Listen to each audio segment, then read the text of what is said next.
Because then there was some weird running meme once I finally showed a picture of my wife that they said she looks like a horse. And I was like, I need my horse, baby, oh.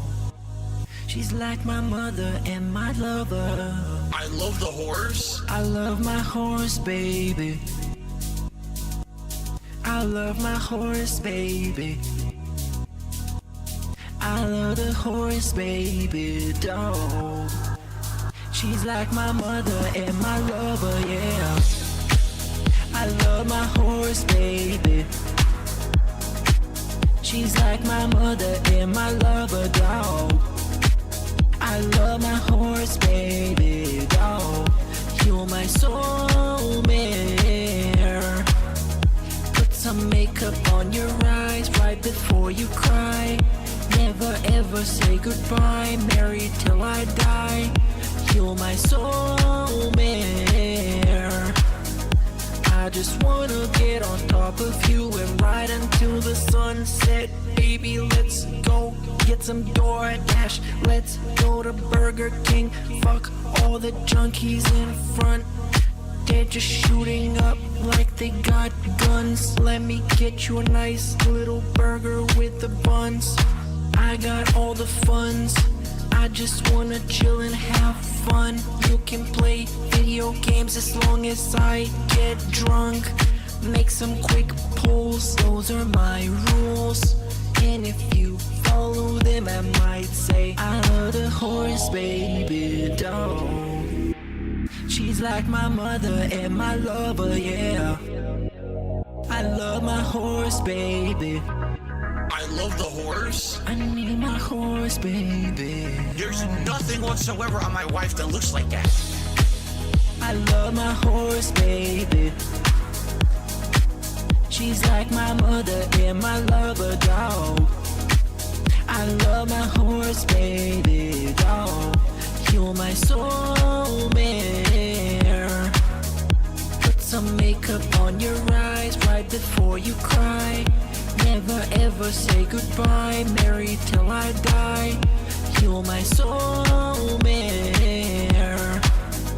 You're my soulmate. I need my horse, baby, oh. She's like my mother and my lover. I love my horse, baby. I love my horse, baby. I need my horse, baby, oh. She's like my mother and my lover. I love my horse, baby. I love my horse, baby. You wanna know what he did? He took the face of the escort and put a horse's head on it. And he said, my wife looks like a horse. I need my horse, baby, oh. She's like my mother and my lover.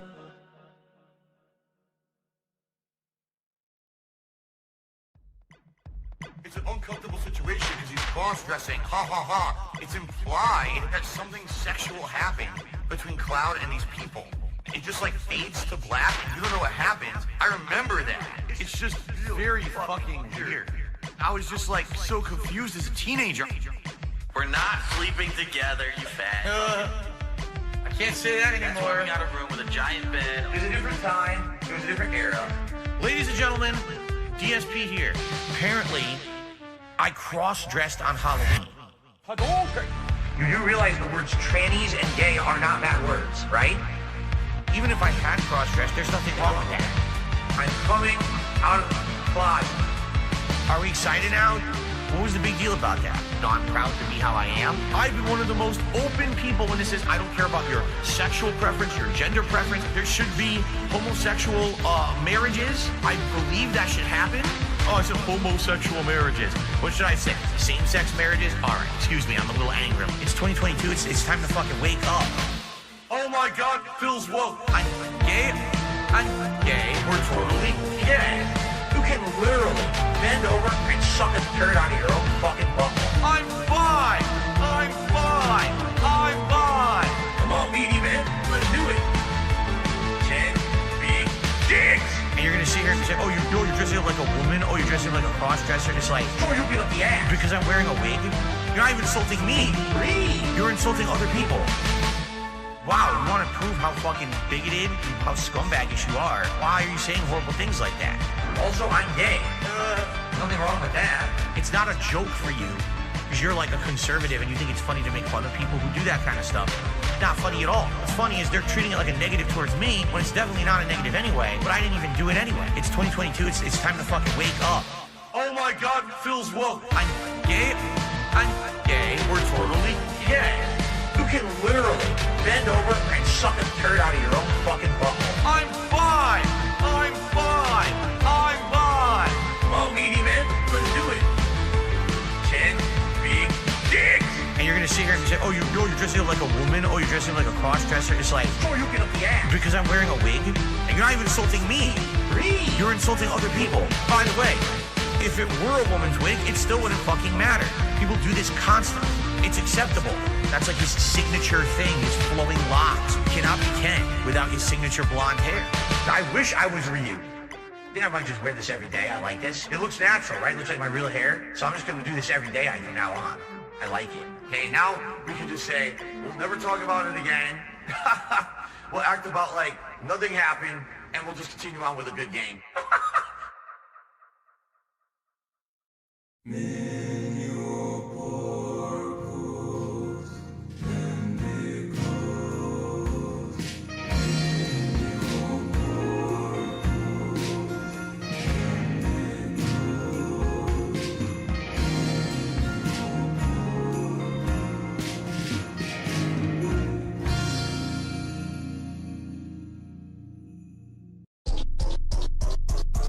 Shadow Wizard Buddy Gang. We love casting spells.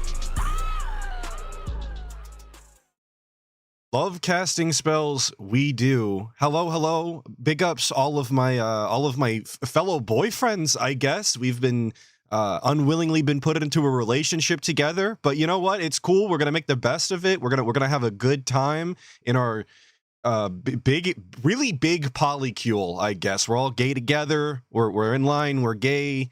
It is what it is, man. Thank you all for showing up to the Saturday morning style Atlas stream where we're gonna watch DSP have a complete spurg out on the truck sim stream. That's kind of just what we're doing today. I mean, it's that. I have a couple of other things that I wanted to point and laugh at from later in the week, of course, where he is begging and he's bad at video games and, you know, the typical DSP nonsense. But the heart and soul of it is that he has no friends.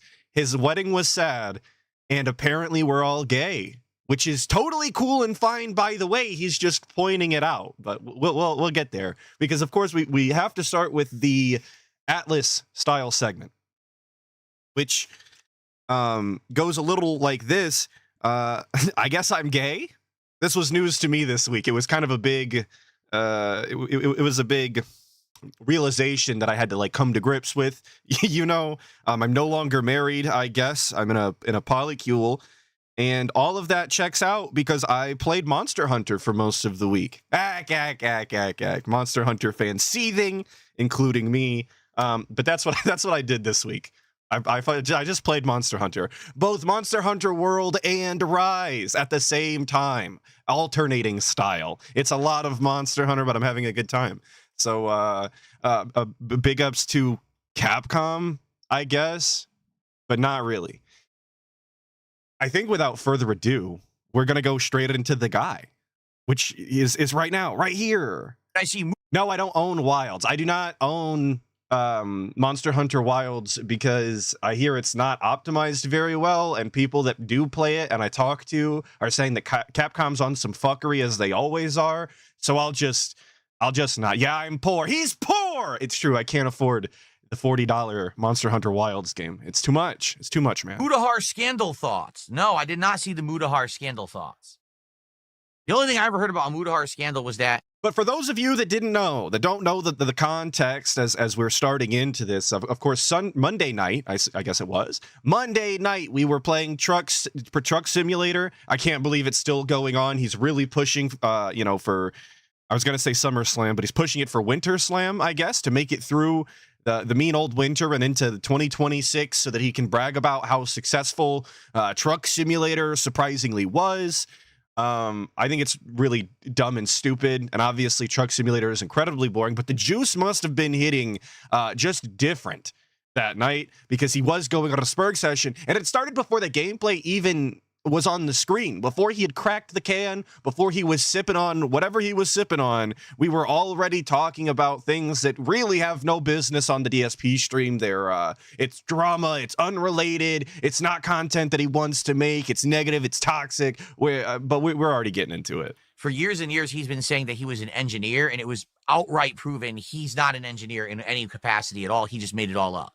But that's the only thing I know about Mudahar scandal. I don't follow this drama shit. I don't care. I don't follow this drama shit. Except he knew exactly what they were asking after. He just didn't know any of the details somehow. It's always been strange to me how he always denies knowing anything and then tells you that he knows exactly what you're talking about and then has no details on it. Like, I don't know where he garnered this information from with absolutely no extra information other than the topic at hand. Very strange. It's almost like he's lying and knows more than he's letting on. It's like how I say I have a business degree when I have a finance degree. Finance is part of a business major. Where do you think you go to school for finance? The fucking liberal arts college? You go to the business school, you idiot. Sure. Sure. What a dunce. As an individual that never went to college, I don't know if this is true or not. I thought colleges were kind of one of those things that you could go to any of them, and some of them just have shittier programs, but you can always graduate with whatever you want. I thought that that's how it worked. But again, I'm not a college individual. We was never cut out for that. Let's get started tonight, embarrassing the dunces of the internet. Come on. And he thinks that he absolutely trounced that person. They'll never recover. He clearly decimated them in an inconceivable way. No, please stop saying that. Stop saying felted. You want to say felted, you can go do it on your own time. You can go say it on the Kino Casino stream. But this is their own time. I hate when he says this. You could go do it on your own time. What the fuck do you think watching DSP is? You think they're doing it on somebody else's time? You think they're clocked in? Well, okay, I'm clocked in sometimes to listen to the guy. But do you think that they're on somebody else's time? I never liked that term at all. I always fucking hated it. And I only used it during that time frame, and I haven't used it since. I'm not going to. So please don't say felted. It's for idiots. Right. It really is for like low IQ people. Yes, I used it all the time because I was part of the shtick, and now I'm not part of the shtick anymore, so I don't have to act like an idiot, like a mentally challenged moron. Guys, I was only pretending to be retarded, and I was only dragging you into my retardation for the gimmick. Come on, please understand. I was only pretending. Can be a normal, intelligent person again. I've loved it. Trust me. I loved going back to being normal. All right, you guys are trying to bait drama, but I'm not going to give you the nice clips that you want tonight. Although I could be honest and tell you the truth, but you'd have to pay me for it. And this is so cringe. Just trying to he does this every once in a while. He did it with his stupid he did it with his stupid workout videos that he had supposedly recorded, and he had done it with, I forgot what the topic even was because it was so stupid and such a waste of time. I remember we were watching it on WPIG for Act the King, and he was playing ATS, and we were staying for tip, and he was like, if you guys give me X amount of subs or whatever, I'll tell you this information. And it was really dumb and lame and a waste of time. I hate it though. I hate the way that he tries to hide in maybe potentially interesting information and entertainment behind a paywall this way. Seems counterintuitive to providing entertainment to an audience, but whatever. Well, it's Sneed Cobain, I don't know. I mean, honestly, soon. Sneed Cobain just said something. He says, That's what it was. Chody Taint, thank you so much. It was the toilet repair he was hiding behind the paywall. I've totally forgot, because like I said, it was so dumb and lame. Isn't it crazy that you keep hitting your goals and getting crazy amounts of positivity and support even after leaving Kino Casino? You totally snaked them and felted them, right? Now, yeah, Sneed totally Cobain, honestly, are you saying that sarcastically or are you saying that truthfully? I actually don't care if you're saying it either way, but I'm curious, how do you feel? Like, do you actually feel that, or are you just saying that sarcastically? Honest question. Let's see how he answers. He's looking for affirmation here. Very sad, very pathetic behavior, obviously. Guys, I don't really care if you mean this the way that you say it, but which way do you mean it? I'm just checking. I'm just asking. I'm just looking. Please. Well, I was Please give it to me paraphrasing because honestly. his comment goes off the screen so goddamn fast. I didn't do it word for word, but that's generally what he's saying. He said, God's honest truth, it feels so much different compared to with back in the day. Dude, is it not? Is it not? Take a look at my stream right now. Just look around me. Okay. I'm Crazy looking. good lighting. Look here. Look. Listen to the stream around me. Great camera. Great audio. Expensive peripherals. What? Okay. Wait. Great audio. Great video. Great quality, he said? I mean, I fucking guess, but this is just the standard of YouTube. Like, everybody else is streaming in 1080p. Everybody else has audio that is, you know, of a listenable quality. I'm not an audio whore, or what do they call that? Audiophile, actually, is the term they use. So I'm not, I don't know the fucking, the hertz that this is playing at or whatever. But it's, like I said, it's just stock standard, man. Everybody else that puts any sort of effort or time into their stream looks and sounds like this, I think. Fancy shit. Lighting that no one else even fucking has. No one even bothered setting shit up like that for their streams. Right, They're all right. fucking schlubs, right? It's because they didn't bother. It's not because it looks like a 12-year-old's, you know, bedroom or first stream setup. It's not because it's a complete fire hazard that's probably jacking his electrical bill up to the fucking heavens and completely unnecessary and distracting. It's none of those things. It's because they're lazy. It's because they just can't be bothered. They don't have the time, money, and effort or care into their stream, guys. Come on. Right? I got a decent audience. It's not a huge audience, but the audience that's here is engaged, having Got a fun, decent and loves the audience. content. Some of them are pedophiles. We're all having a good time PDFs, but it's cool. And it's like fine. you said, I get supported. Some of them are every decent. stream. Every stream. It used to be the complete and polar opposite. It used to be. Yeah, I like that. Peterson, thank you for pointing out, because I didn't even look.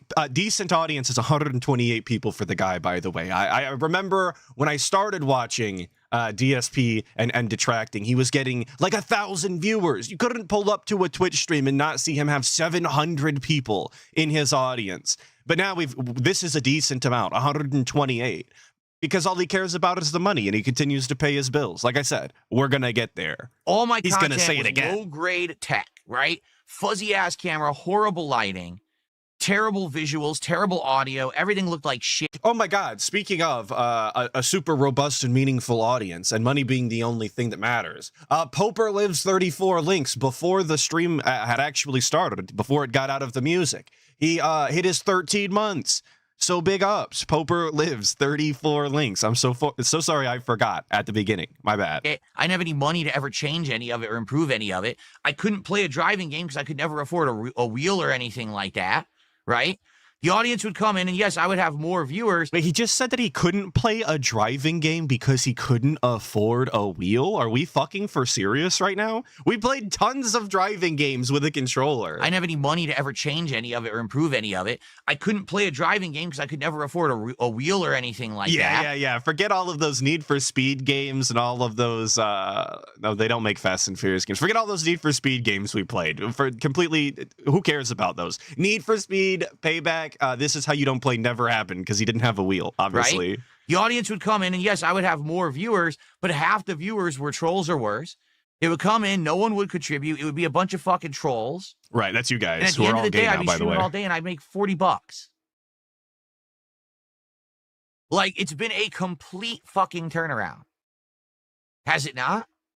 Now, like I said, it used to be that I would have strings of bad streams, and I'd be like, I'm desperate that this marathon goes well. I have to have $1,000, $2,000 goal for the marathon because I'm banking on it. I really need it. Now it's like the marathon's just something we do for fun. I don't even need it to happen. We could skip the marathon if we want. I don't even have a goal. I never have a goal for the marathon. I don't need it. You have a goal. You have a goal every single day instead. Is that supposed to be better? Like legitimately, is begging every couple of months for multiple thousands of dollars inherently worse than begging for $150 twice a day for a total of $300 a day? Like, what are we doing here? And when he's on the stream for the marathons, when he's doing these big events, he is actively begging to hit those goals. So what are we talking about? We don't have goals. They're the same goals you have every single day. We're fucking lying, bro. Good. What an idiot. Take a look at me physically. Okay. Take a look at all the weight I've lost, the muscle I put on. He's still got tits in this fucking sweater, too. So, again, like, what are we doing here, Bappa? How healthy I am now compared. Look at the curvature. This is not just sweater sitting here, draped over. Brother, this is a titty. To how I We're used to be, and I'm popping going to yitties on the continue this journey. stream. This is not, oh, it was a quick thing, now I drop it. I'm going to continue this journey. You understand? And my personal life is way better and more healthy now. Okay. Everything has dramatically improved. Dramatically. You say so.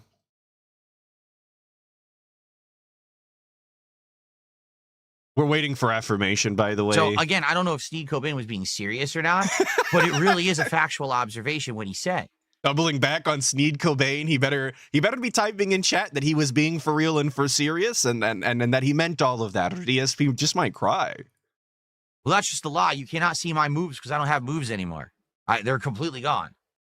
Notice the anymore. Notice they are completely gone. I remember a time, maybe you guys remember, I remember a time when people said, DSP, you have moves. Your yonkers are looking yittylicious today. And he said, I don't have moves. I don't know what you're talking about. This is the shirt. This is the shadow. It's the way that the lighting is hitting me. Now we're just getting confirmation that he did, in fact, have boobs, that he was absolutely jugged up. But now they're gone, you guys. Now we're looking better and healthier than ever. It's always a lie until he thinks that he solved the problem. And then we totally did have that problem, but it wasn't like you were saying then either. That's a complete lie. So if you say it again, I'll just ban you because you're just outright full of shit. Seething. Well, Stifler, yeah. He says, even though it's not your focus anymore, it's cool that you're still uploading your playthroughs to YouTube for your OG fans. Yes, and you notice I'm still doing it in the same format. Individual videos of an hour long, thumbnail, title, in a playlist. It's not, oh, here's my archive stream from today of thumbnail with the title in a playlist is where we are setting the standard, guys. That's how you know a video is good. If it has a title, a thumbnail, and it was put in a playlist, it's basically the best video to ever exist. It is the cream of the crop, top style quality, obviously. 5 hours that includes music at the beginning, podcast, gameplay, and outro. You figure it out, and put it on you to do the work. No. I've always tried to go above and beyond when it comes to that kind of stuff. I always wanted to make it as user-friendly as possible. I've always tried to put in the extra work and go the extra mile. And this is I hate to be pausing this much, but I really don't like to talk over him. He's so obnoxious. This goes to show you what DSP really thinks that work is. This goes to show you how much how much effort DSP thinks that he's putting into this YouTube game he's playing. That he thinks that uploading it with a title, a thumbnail, and putting it up in a playlist, and then cutting it up into 1 million videos is the peak amount of work. He's absolutely slaving over his keyboard every night to put this together. He thinks that it's work for his audience to just scroll through the fucking timeline at the bottom of the screen and just start where they want to start. That's too much for some people. They're incapable. They're too dented. But sadly, I don't really think it was ever really appreciated by the mainstream masses who just don't get it. They'd rather, oh, I want to watch the streamer that has 5 zillion views on a fucking stream that they didn't ever touch because they're lazy as shit. So it's hard to even watch any content I want after the fact. Is it hard, though? Or do they just not care? They don't see it as that big of an inconvenience that they would watch subpar quality, gaming from the guy as opposed to, I guess, subpar editing from the other person? He always wants to put himself on a pedestal and act as though everything he does is fucking greatness, and then seethe when people don't perceive it as the same as him. It's embarrassing, bro. It's a terrible fucking mindset, and he's 43. It's everybody else's fault. They don't appreciate his greatness over here. Thank you to Mitchell. Mitchell makes vids that a $2 super chat. Long live the king. Do a podcast with Wings. Wings does not want to do any kind of a long-term commitment with me at all, to my knowledge. I can't even get feedback out of Wings. Right. If he enjoyed Still being on the show ghosted, a week ago. you mean? Like, I would love to hear how much he liked it, if he would, be interested in maybe showing up again. He basically doesn't talk to me. He has responded to me and basically says, I don't like talking to people online. That's what he said to me. He goes, I just don't like talking to people online. Also known as, please stop fucking messaging me, you weirdo. I will not reply. Okay, well, then how am I supposed to communicate with him? You're not. That's the point. Right? Get the How hint, am I supposed buddy. to communicate with the guy? Put it together. I mean, I don't have his phone number. I can't call him. Right? All I have his information to contact with him online. So, Like, here's my idea. I'll run it by you guys, and here's what's going to happen is people are going to tell him my idea now. Right. So despite Wings essentially telling DSP to stop hitting him up, that he doesn't want any communication with him in any capacity, DSP is out here actively workshopping and pitching ideas to the general audience, hoping that it'll get back to Wings. Just completely, like, uninvited, completely unwarranted, not asked for at all. What an obnoxious piece of shit, dude. That's what people do, is they just reiterate. So here's what I'm thinking. Let's see what you guys think. And we're the gay ones. Well, exactly. He spends the whole week trying to get a hold of Wings and thinking about all the nifty ideas that they could have if they continue to work together, just lusting after this 400-pound man. For what? He doesn't want to talk to you. Of this, all right? Where the hell is the job? Hang on, guys. We got to get confused. Here it is. I was like, where the hell is it? There it is. All right, I got to turn around. Here's my idea. All right. 400 pounds might be an exaggeration. He might be like 350. To do anything that's a humongous commitment for the guy. Because number one, I know that he's already said that on a whim he might go back to Lolcow Live if he needs the money. We don't know how the next month's going to go for him. I mean, there is Call of Duty, but he hates the game. Right. He knows Call of Duty's a moneymaker for him. Most people, I was going to say most people hate Call of Duty, but they still buy it. It's just the way Call of Duty is now. But what's to say that it's going to go super well or whatever? So, I don't know. I'm going to be honest with you. The way he answered me on the podcast when he was like, oh, I might go back on Lolcow, I think he's going back on Lolcow. I don't know in what capacity. I don't know exactly when. But I feel like he's going to. I feel like he really doesn't want to. But much like Call of Duty, he understands that it's the one major way he can make money. And so he's just going to end up doing it anyway. Regardless if he wants to do it, he's just going to end up doing it, okay? So that's the thing. Like, he can never... DSP is acting as though he wasn't actively pushing Wings into playing Call of Duty when they were doing the interview. Am I crazy? But that was what he was pushing so badly. But he's gonna pretend as though the same mentality towards Lolcow Live is an issue for Wings. So he's supposed to drop Battlefield because it's not working for him, and he's supposed to go and play the game that's guaranteed to make the money for him, I guess. But he isn't supposed to. But he is supposed to work with DSP instead of doing Lolcow Live, which is guaranteed money as well. It just doesn't make any sort of sense, especially given that DSP told him the only thing that matters is money. I feel like we're playing both sides here. We're really riding that fence all the way to Kingdom Come here. Or commit to be doing something ongoing with me if he, at a whim, needs to drop everything to go back on Lolcow to make money. So, here's my idea, and let's see if you guys like this idea or not. Okay? Mm-hmm. Go ahead. I would like to maybe every once in a while do some content with Wings. All right? First of all, I really enjoyed the conversation that we had together last week. It seems the general consensus here is that everyone enjoyed the appearance. Well, that there was, good discussion, good conversation. Well, a lot of topics we didn't really flesh out. We didn't get a chance to. I don't know that good conversation is necessarily the way that I would have described it, but I was entertained. I wouldn't use the word good. That seems like an adjective that's a bit too far for me, but it was entertaining to me. Some of you didn't think so. I seen it all over the internet. Okay, you guys were saying it was boring. It was lame. It was a waste of time. It was 2 hours, and we were the first time ever meeting. You go all over the place, bouncing all over topics. So here's what I think. I think that maybe every once in a while, all right, we should do something together, like a show just like that. Okay. Now, when you say, well, what is this, a dead end? How the fuck do I get out? How do I get out? Fucking lost in a parking lot. It's a dead end. I guess I got to turn around. This is a pro gamer right here. He could pick up a controller and play at a professional level at any time. Let me see if I can turn the truck around. Okay. So, like I said, the juice was hitting different. He was getting lost in parking lots. Let's do a dedicated show together that we're going to do like every week or every few weeks or, it's going to be on a schedule. I don't think he wants to do that. To be honest, I really don't think he wants to do that. If he wants to do that and he wants to come back at me and say, yes, I'd like to do that, that's different. I'm not getting that vibe. I think he's the kind of guy, he wants to shoot the shit every once in a while, maybe get caught up on topics, maybe talk about our history together as content creators and stuff like that. I think that's really where it shines, is doing these kind of one-off shows every once in a while. All right? I'd be okay with that. Like, for example, what if the end of November we do another show together? And then maybe to end the year, like a Christmas appearance where he shows up on the Level 1 podcast and we hang out together talking about Christmas shit. Why is it always fucking Christmas with this guy? Why is he like has this weird, like unhealthy idealization, I want to say, of Christmas? Maybe it's because he had 2 trees as a kid. Maybe it's like cemented in his brain as super interesting and a robust topic for some reason. But I don't think that talking about Christmas with another lolcow is exactly a cutting edge conversation that people are just dying to hear. Real quick, Tony G with the 2 saying he wants Richard of Wendy Co. than Fat Cat with a little sad face. Well, he's got a lust after Renew. A big, beautiful individual, a BBI, to be gender inclusive.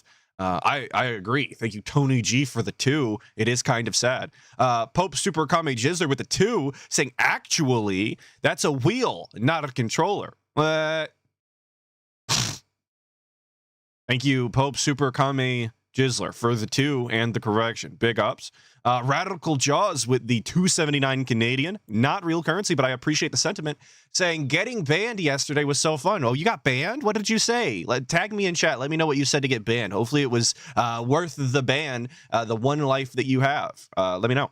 I think that would be cool, right? Thank you for the 279. I'd like to talk to him about what he did Christmas traditions when he was growing up, what he does now with his family. Like, what does he do for Christmas? I'd love to hear it. I think that would be fascinating to compare stories and things about Christmas and different things that we like and stuff like that. But why would that be interesting? Why would comparing Christmas traditions to another person be fascinating, intellectual style conversation? I find that really weird that he even had that thought, to be honest. Not that I'm a Christmas hater. It's also my favorite holiday, but I don't necessarily think that that's a conversation for the wider internet to take part in. I think that's really, really fucking boring, actually. So, boy, this is a real pain also, yes, Suburban High saying, isn't personal stuff forbidden? Annoying job. I thought so. So I'm thinking maybe we do something together around Thanksgiving-ish. Maybe it could be right before Thanksgiving, maybe right after Thanksgiving. And then maybe we do something for Christmas.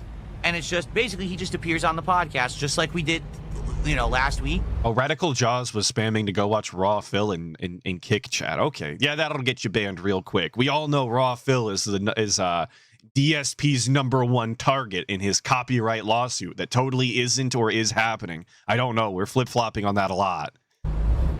We don't have to do it all the time. It doesn't even have to be monthly. I'm just saying it would be nice to do something around Thanksgiving and something around Christmas as like one-off appearances just to hang out.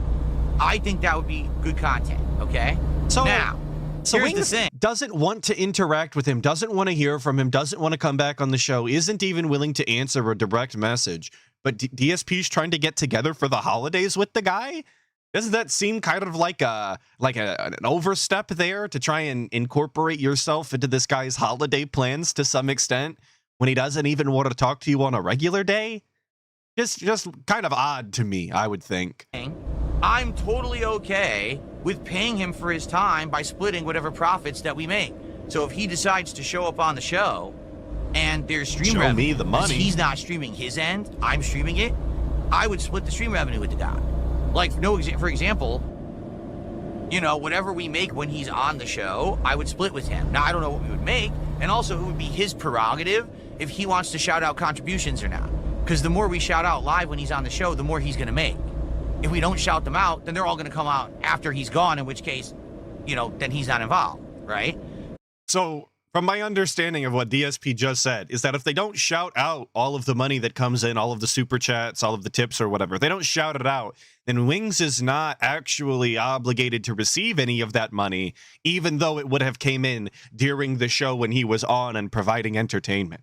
That just seems kind of like a scummy way to do that, and I definitely wouldn't have pitched it that way. He could have done some better framing. He could have upsold it a little better than that and obfuscated his very clear scam a little more. But yeah, apparently if you don't do the shout-outs, you don't get the money, Wings. Just a heads up in case you were really considering and you see this. Don't get scammed. So I'd be down for that. Exactly, like Smart Guys. When I was doing Smart Guys, I was splitting the profits with the co-host, okay? So that's what I would do. Now, it's up to him if he wants to do that or not. He told me he didn't want any money, So if that's the case, he wants to appear and not make any money, that's up to him too. But that's the offer I've got for him. 50-50 split of anything that comes in when he's on the show. Have him appear around Thanksgiving-ish and around Christmas. And each time we could talk a little bit about those holidays, but also talk about how we're doing in our own content. Talk about our history as creators. I think it would be great. Okay? And how many more times can these two old fucks talk about their goddamn history as a creator? I swear to God, if I have to hear back in 2008, I started my channel, I was doing Street Fighter stuff. In 2010, I was working at a helicopter company and I lost my job. And then everybody was being mean to me once This Is How You Don't Play came out. If I had to hear that one more goddamn time in any legitimate capacity, I'm going to lose my fucking mind. I'm going to go ape shit. I don't know how many more times anybody would ever want to say these things, but it's DSP's favorite topic himself, obviously.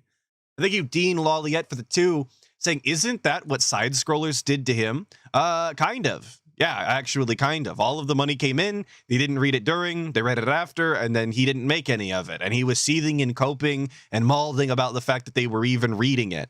I don't know that he was necessarily upset about the money, but he was absolutely upset that they were reading it at all. You want to call it? Here you go. Wings and the King. Special edition, Wings and the King on the Level 1 podcast.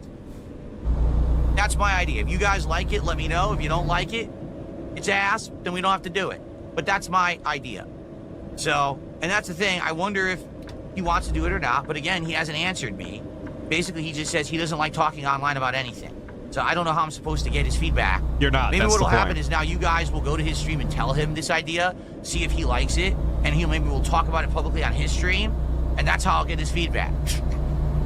I know this is the weird... If you give Phil a corny name to anything, he will do it. He does love his shitty little corny names. Absolutely. They're always cringe. They're always like 2 steps beneath an actually good joke, which is always really disappointing to come so close to being funny and then failing every time. But that's just the guy for you. But you're absolutely right, a guy with long hair.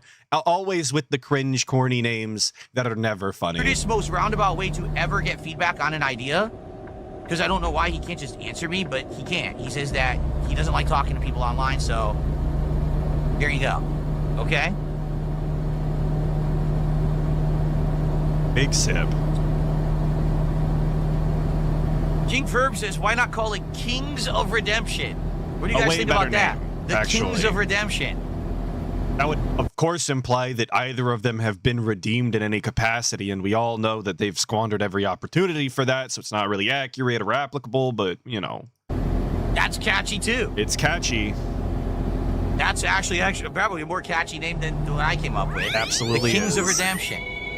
Belted by his own chatters. Crazy. There you go. They're more intellectually put together than Wings DSP. doesn't have a talk show. Wings doesn't do a podcast and doesn't have a talk show. He just streams games. So that wouldn't even work. How would that work? I'll be honest with you guys. I really am not interested in doing co-op gaming with Wings at this point. I think it's more fascinating to just hang out and talk rather than gaming.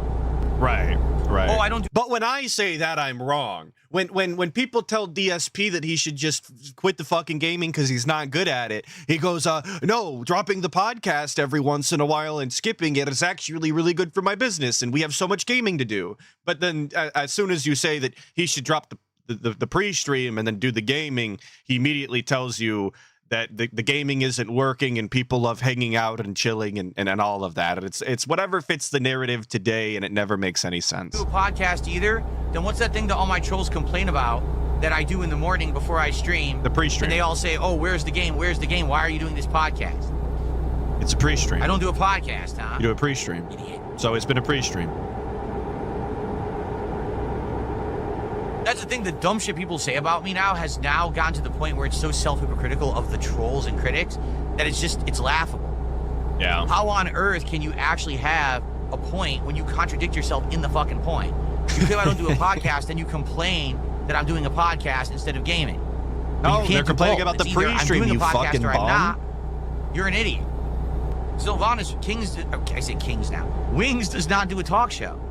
In fact, Wings has outright said he enjoys being part of a show as long as he... I don't watch Wings regularly. I only watch the clips because I don't have time for all that boredom. But from what I've seen, it seems like Wings talks just as much as fucking DSP with no gameplay going. So if DSP is trying to quantify that he has some sort of podcast running before the stream, I would say that collectively Wings also has a talk show style podcast. It's just not as structured and segmented. But we're getting into the fucking nuances and getting really picky about it. He doesn't have to direct it and run it. He's outright said that. He said he'll do a show as long as he doesn't have to actually organize it and do topics and run it. He just wants to join the show as a guest. He's outright said this before, that this is what he wants to do. So I really, really doubt that he would want to run his own show and have me as a guest. If he did, I would consider it. He hasn't said a word. Yeah, we know you've been fawning after it for the past like week now. It's really sad. All right, big sip. Here's the truth. Okay, we were lying before, I guess. Here is the truth. Before we were fibbing. I like running shows like that. I like having a guest. I like having someone to talk to and have a conversation with, bounce ideas off of, get answers to questions. I like it a lot. I feel like I would excel at it if I got to do it more often. The problem is, I can't because people don't want to do it with me because of my trolls. Right. He sounds really lonely, doesn't he? This sounds like and this will come up later, but this sounds like an individual that is like socially starved, that doesn't have a lot of human style interaction, doesn't get to like he said, bounce ideas back and forth and just kind of riff and shoot the shit. It kind of sounds like he's longing for that human style connection to some extent. Of course, he's going to deny that later. Spoilers, sorry. But just kind of odd the way that he's phrasing it now and then get a completely 180 on it. It's that simple. People don't want to do it with me because of my trolls. They're annoyed that my trolls are going to come after them. Not the first time he's had to admit people don't want to do it with him. Heyo. So I get people lined up. They're excited. And then they do research. They're like, wait a minute, but your trolls constantly dox people on the internet. Your trolls constantly harass people on the internet. Well, we can't have that. We can't be a part of that activity. Right. So the answer is no. Holy shit. I've had people who... You guys see him almost miss his fight. He tried... He's in the wrong fucking lane. He almost hits the divider. You know what they say. A bad driver never misses his turn, or I guess his straightaway. Sorry to pull away from what he's talking about, but this guy can't fucking drive. But your trolls constantly dox people on the internet. Your trolls constantly harass people on the internet. Well, we can't have that. We can't be a part of that activity. So just the answer is no. Following the lines. I've had people who actually I had lined up last year to be on the Level 1 podcast as a guest, and they backed out when they found out about the trolling. So, I would love to. I think, if anything, as I get older, I do less gaming and more content like that. Abso-freaking-lutely. There we have it. There's not much I can really do as we get older to make that work. Because, you know, I agree with people that right now, there's a insane group of harassing weirdos. That's you guys, not me. You do something positive with me. That's you guys.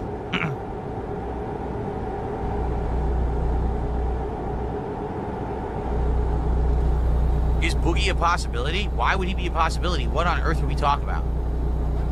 The guy literally does nothing but sit on Long Cow Live now. If he's even still on the show, I don't even know. Oh, okay. So the guy does nothing but this one thing. I don't even know if he's involved with that one thing anymore, though. Like, I don't know. So what the fuck does that mean, DSP? What are you talking about? You actually back-to-back style contradiction. Which is just one right into the contradiction is crazy work, man. Just put together two sentences that make sense. It's not that complicated. He's been doing this for 18 years or something now. He's had his legacy, and he can't string together two fucking sentences back to back that make any sort of sense. The thing is, with Wings and me, I feel like we have a lot of similarities with the content creation, with our histories on Twitch and YouTube, with our trolling communities that follow us, all kinds of shit like that. Of course, we're very different people as well, but we have a lot of commonalities. I really don't even know what commonalities I would have with Boogie at all. Alex from Phoenix did a $2 super chat. He says, what if you had, down the line, you had fans as guests? See, again, I used to do that. I used to have people call in who were fans, and we would have conversation. But the problem is, if I were to do that today, those fans would be systematically harassed. 100%. You know it, too. You know, those people would come after them. Right. And they'd find your socials and they'd harass you there and they'd try to contact you at your fucking job. But what do you mean find their socials? If they're linked, there's nothing to find. They're showing you. They're opening the, and I said this, I think the last time this came up, it could have been last week or the week prior, whatever. But like DSP always goes out of his way to make it sound like these trolls are internet sleuths that are doing fucking PI work behind the scenes and they're accruing documents and going through the fucking folders and they've got a filing cabinet of information. None of that is happening. You click on their YouTube channel and then they use the same name in multiple locations and you could just go there. You can just look up their socials. It's not complicated. It doesn't take a rocket scientist to do that. That's how broken these people are. They think that absolutely nothing is off limits and that they can mess with you however they want with no repercussions.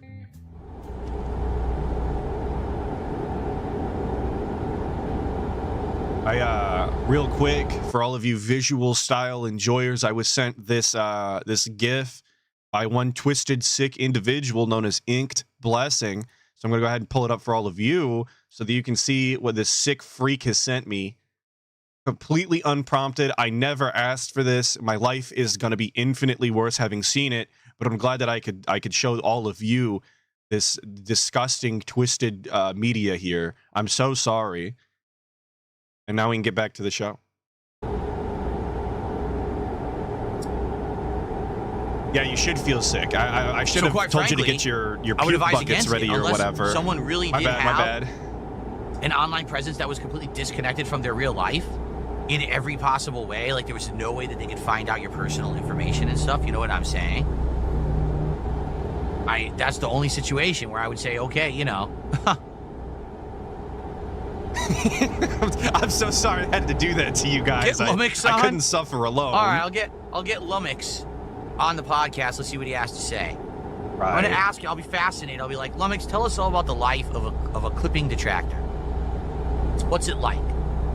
Could you imagine if somebody that DSP was talking to, I don't mean talking to in a romantic way, but maybe somebody that DSP was trying to interact with in a professional sense was talking about bringing on Raw Phil or was talking about getting duty on the stream after having worked with him or Snort Hogan and asking them what it was like to be a DSP clipper. He'd be fucking seething, dude. He would be writing this person off in a goddamn instant because they're interacting with his trolls and his detractors and his clippers, dude. He'd be so upset and angry, we'd have an entire rant about it the following day. But because it's Wings and DSP is obviously a different special style snowflake that is rules for thee and not for re, of course this is okay for him. Wings is just supposed to take this as fun, comical banter. This is supposed to be a good time. Come on, man.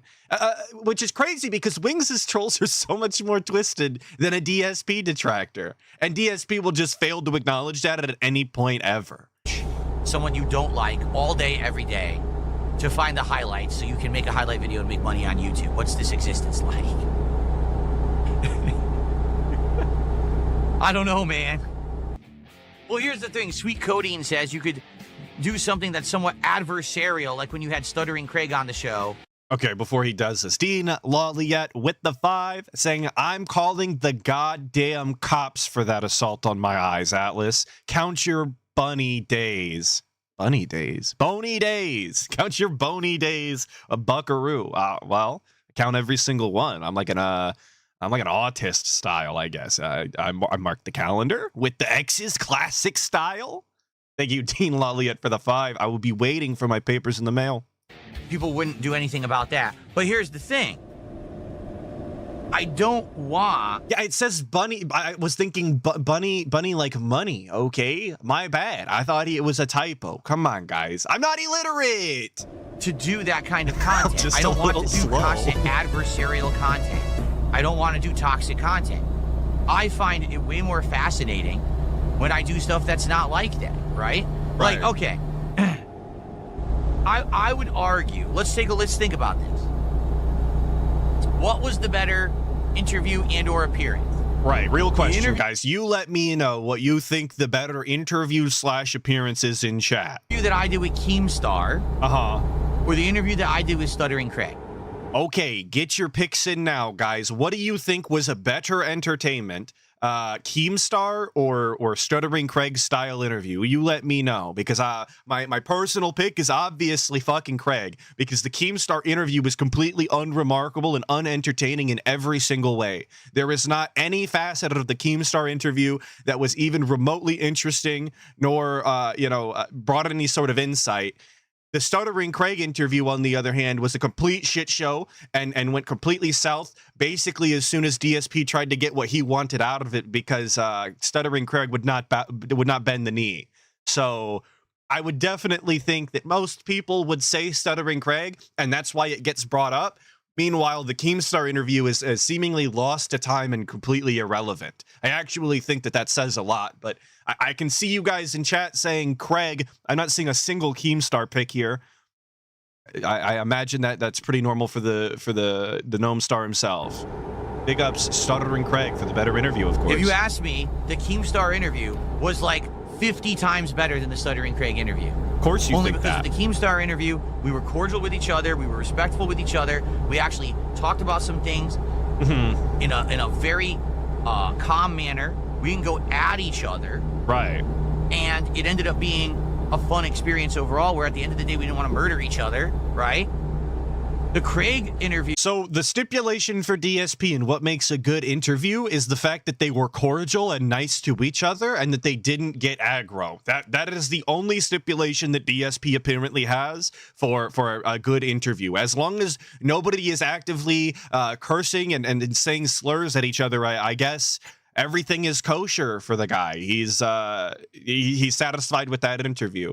Entertainment be damned. It's all about your manner, of course. It was so pathetic because literally it was just the guy completely refusing to admit he did anything wrong when he gets called out 17 times in a row for what he did wrong. Right. And he did, but you lied about WWE champions. What the fuck's your point? You don't have one. Right. You agreed to have me on your show to do an interview. The agreement was not that I have to answer all of your questions absolutely God's honest correctly or truthfully. Then what is the point of an interview? Look, the optics on this go two ways. The first one is like DSP signed on to do an interview and was completely like unwilling to be honest, and that's a really shitty thing to do. That doesn't make any sort of just like morally doing that to somebody is pretty fucking twisted, right? But to think that you are actively going to go on there and that it's completely acceptable to lie because it wasn't in the pre-document that you signed or whatever. I don't think there was actually a document, but you get what I'm saying. Because it wasn't in the contract that he had to be 100% truthful, that it was okay. Like, what does that say about DSP and his mindset? Does he think that that's a good look? Does he think that allowing people to understand that about him is a positive thing? I just don't understand how he could ever say this aloud. My bad, I hit the microphone. I don't know how he could ever say this aloud and think that this makes him look good, that this puts him in some sort of morally advantageous position over Stuttering Craig, who just thought that DSP was going to be honest in an interview because that's the right thing to do. Who would ever sign on to do an interview to just lie? I mean, politicians and actors. And I don't necessarily think that those are exactly the beacons of morality and kindness, you know? So I don't know that he wants to put himself up in that league of individuals, politicians and celebrities. Seems kind of like a twisted bunch to want to hang out with and be like, but sure, man. Smoke Jaguar with the 2 saying, my God, he's totally gone. He's totally gone mentally. Believe you mean mentally. I agree. He's just completely spurging out in this, and it only gets worse. We're only 20 minutes into this 55-minute clip from the American Truck Simulator style stream.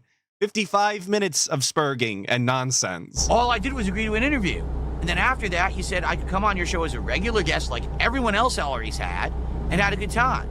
You immediately reneged on your agreement. You are a liar, you're a snake, you're a backstabbing scoundrel. It's that simple. But DSP isn't any of those things for coming on and lying just nonstop all over the show to every question. He's not a backstabbing snake and scoundrel at all.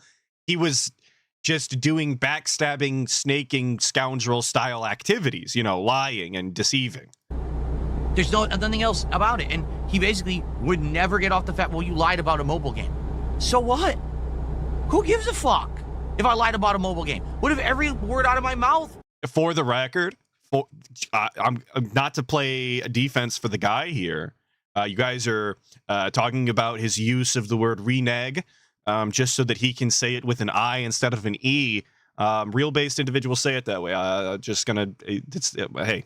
Was a lie during the interview. We're moving on. Still did the fucking interview. I don't fault the guy. For free, which is what we agreed to. But he doesn't understand that because he's a fucking dunce, and he wanted a big payday and big notoriety on the internet for the appearance. So he wanted you to tell the truth, though. It wasn't about a big fucking payday. It was about you being honest and actually getting somewhere and making some sort of progress into telling the truth. When I have him on the show, it's this big, angry argument. He won't do nothing. He won't be cordial. He's just a jerk. He's a fucking jerk. All right. So that's what I mean. Like, that interview, I didn't really like as much. I wish it had gone differently. I wish I could have had like a breakthrough with the guy to let him understand that he was being a disingenuous piece of shit. Right. And that's probably what Craig was thinking the entire time. Same with Adam. They were trying to, have a breakthrough with the guy and make him understand that he was being a disingenuous piece of shit.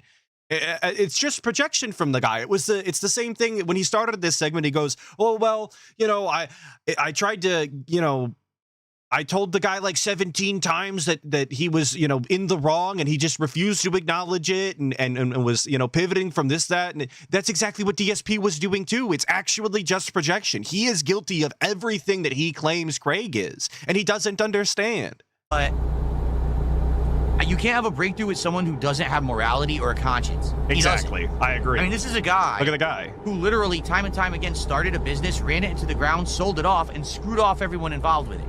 He did it with Screw Attack. Right. He did it with that second business. He's done it again and again. Okay, but what about all of the people that have helped DSP along the way in his content, whether it be John Rambo or Howard or Respect the Pact or Brian or even Kekin, and then all of these people get screwed over in the end and left in the dust, and they receive nothing for any of the effort that they put in to actually work with this guy? What about that? Is that not kind of a similar behavior? Yeah, but kind of on a more personal level, actually. It might be worse because he was fucking individuals over that he personally knew, not even just, selling companies or whatever, which is a very non-personal interaction, I believe. Thank you, NWO News, for the 2, saying DSP gave Craig the payday by validating the trolls. Absolutely, dude. Absolutely. And more money just kept coming in the more that DSP was himself on that stream. And he just doesn't understand. He can't get it. Thank you, Joseph Moy, for the 10 Australian down under dollars. The slurred speech, the way he melds his vowels together, the unhinged, nonsensical rant with no forethought, gin-soaked status confirmed. Well, I'm glad you weren't talking about me. It kind of did sound like me for a second, but I agree. I absolutely agree. He's gone mentally, Joseph Moy. He's the alcohol has consumed his faculties, and there's nothing you can do about it. There's nothing anyone can do. He's lost. Thank you, Ramen Brahman, for the 5, saying this mental breakdown just shows that DSP was only interested in laundering his reputation through someone else. Keem not calling him out equals good. Absolutely. Like I said, his one qualifier for a good interview is that he doesn't get called out for anything and there's no negativity, which means that, again, you can't call him out or hold his feet to the fire on anything that he's ever said before, nor any of his actions. As long as those things don't happen, it was good. It was a good time. He probably views the Tolomeo interview as a good one as well. He'd probably put that as his second or third favorite that he has done, simply because he didn't actually get pushed on anything. He didn't have to defend himself in any meaningful way. Thank you, Tony G, for the 2, saying all the taxpayers paying off his bankruptcy. Yeah, I'm so grateful to be paying my taxes so that people like DSP can continue to live. It's very meaningful to me, and I totally wouldn't build a camp for an individual like this. Not at all. Don't write Atlas's name in on your ballots. Voting day's over. I wouldn't be shocked if he does it with his current show right now. That he runs it into the ground, sells it off to try to make money again. He's a track record of being this kind of a snake oil guy. You know what I mean? This slimy dude. So, again, not DSP. He's not a snake oil style guy. He's not a slimy dude. I just didn't realize that about that guy until after the fact. But again, I want to do content that's more positive and meaningful, that builds bridges, that has meaningful conversation. Then when people tune in and watch, they're like, I've never seen a DSP conversation build a bridge either. Not in a you know, I was going to say metaphysical, but that's not the right word. Not in a figurative sense, nor a literal sense. I don't know that a bridge has ever been built off the back of a DSP conversation. Seems a little up his own ass, if you ask me. Thank you, Darkside Ranter, for the 10, saying, as a point of debate, what if we gave DSP what he wanted and detractors didn't mess with him for 1 year? I think it would only show what his situation is like. Well, a lot of DSP's whales actively give him more money to felt the trolls. They actively go out of their way to give him money, specifically to have their names shouted out during detractor content and called idiots, or to feel like some sort of hero in the face of adversity for DSP to save his business. So, I mean, to some extent, it could probably get worse for him. But do you really want to sacrifice everybody else's fun for a year for the guy? I mean, I like to have fun regardless of what the guy is doing, to be honest. That's just how I feel. That's how I'm doing. Thank you, Darkside Ranter, for the 10. That was interesting. I learned something, or, you know, I got something meaningful out of it. Not, I saw two guys who yelled at each other the entire conversation, and they looked like two immature dicks. You know, I don't get satisfaction out of that, to be honest. I don't really feel like I got anything out of the Stuttering Craig interview at all. I think it was a waste of time. As opposed, again, to the Keemstar interview, I think that was a complete constructive piece of content. Right. That one actually helped the internet in a lot of ways. How? People looked at Keemstar in a different light, and me in a different light. Is that helpful to the internet? Is looking at DSP with a different perspective, or looking at Keemstar with a different perspective, is that good for the internet, like, as a whole? You didn't really solve any problems. You didn't really, you don't have a solution for anything. There was no real progress being made. It was your own personal, reputation potentially being changed on the internet. I don't know that saves the internet in any capacity, but whatever. Wesley H with the 10, saying it's not a brag to waste 5 hours of your own time lying, and you can't complain about the lies your trolls say when you waste others' time by lying to them. At least Craig had businesses to sell. Exactly. He sees no problem with lying for 5 hours and trying to get ahead or something out of that, but does see a problem with Stuttering Craig doing business maneuvers and selling businesses to continue to, maintain profit and fund his life. How could he ever see anything wrong with that, but not his own? It's because it's not him. It's rules for thee and not for re, of course. Wesley H, thank you for the 10. Iwamoto with the 6. You guys are going ape shit. Thank you so much. Iwamoto with the 6, saying, reminder that SS was meant to be the definitive tell-all interview. Side scrollers, not Social Security, and not the other thing. The side scrollers was meant to be the definitive tell-all interview, yet it didn't matter that he was telling lies left and right. Says a lot. Yeah, it's almost like he had alternative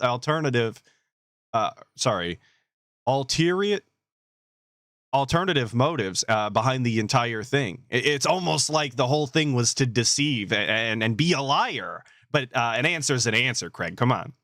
I thank you, Sue Denim, for the 10 Canadian. Not real, but I appreciate it. Everyone else is a slimy snake. Also, it's okay for me to lie if I'm not contractually obligated to tell the truth. Yeah, that's his mentality. And that's one of the reasons he's a very bad person. If you have that mentality, you're a dishonest person. And that's morally wrong. But I appreciate the 10 Canadian. Thank you so much. Son of the Divine Bear with the 21 months saying, poll question, should DSP get what's coming to him and go broke, or remain in the prison hell of an existence begging forever and ever? That is a great question. I guess I'll put it up. Well, I will start a poll. Beg forever. Doing it old man style, of course.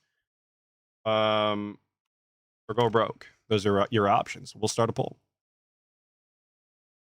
Thank you, Adam Corona, for the 6 months, saying DSP gets just as much hate as other internet personalities who have actually committed crimes. Why? Because he's such an unlikable POS. I routinely say in real life that one of the most important things that you can be in life is funny and have some sort of charisma. And oftentimes those go together. Because people can look past a lot of the things that you do, even if they are morally reprehensible and unlikable and disgusting. They can look past it if you make them laugh. If they find you comedic in any sort of way where you just have charm. Unfortunately, DSP has none of those things. He's completely incapable of being funny. He's actually anti-charisma. And so he gets shit on to such a worse extent for it, where like, you can say whatever you want about Wings and his age of consent, this, that, or the other, but he is just genuinely more funny and entertaining than the guy, so he gets a better perspective looked upon him. It's just the way that it has to be. I'm not in charge of that. That's just my perspective. That might be wrong, that might not be true, but it's been, like I said, my perspective in real life all of the time. Thank you, Medusa Jr. for the 2, saying PWR pulling a scam will make trolls go cannibal. PWR pulling a scam. I don't know shit about PWR. I was just saying the other day, he fell off pretty quick. I don't know where he went. But thank you for the 2. Is he pulling scams? I'm not sure. It's a good thing. That's the kind of content that we need. Not people just fucking trying to rip each other's faces off. Sorry, we're ending the poll, and we're going with Beg Forever. With 60% at 81 votes total. Beg Forever is 84 votes. Sorry, it's 62% Beg Forever. You guys want the guy trapped in an endless purgatory of begging, and I can't blame you. You get what you fucking deserve out here. I guess what he deserves is infinite DoorDash, because that's what he does. Thank you, son of the... Sorry, it cut off.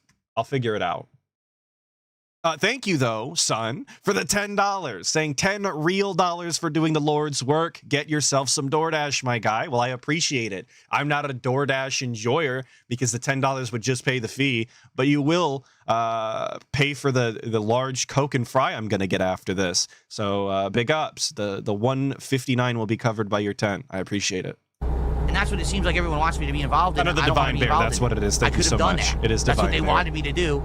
With the dumb shit that Kino Casino was coming up with, that was just brain dead stupid shit that I refused to do.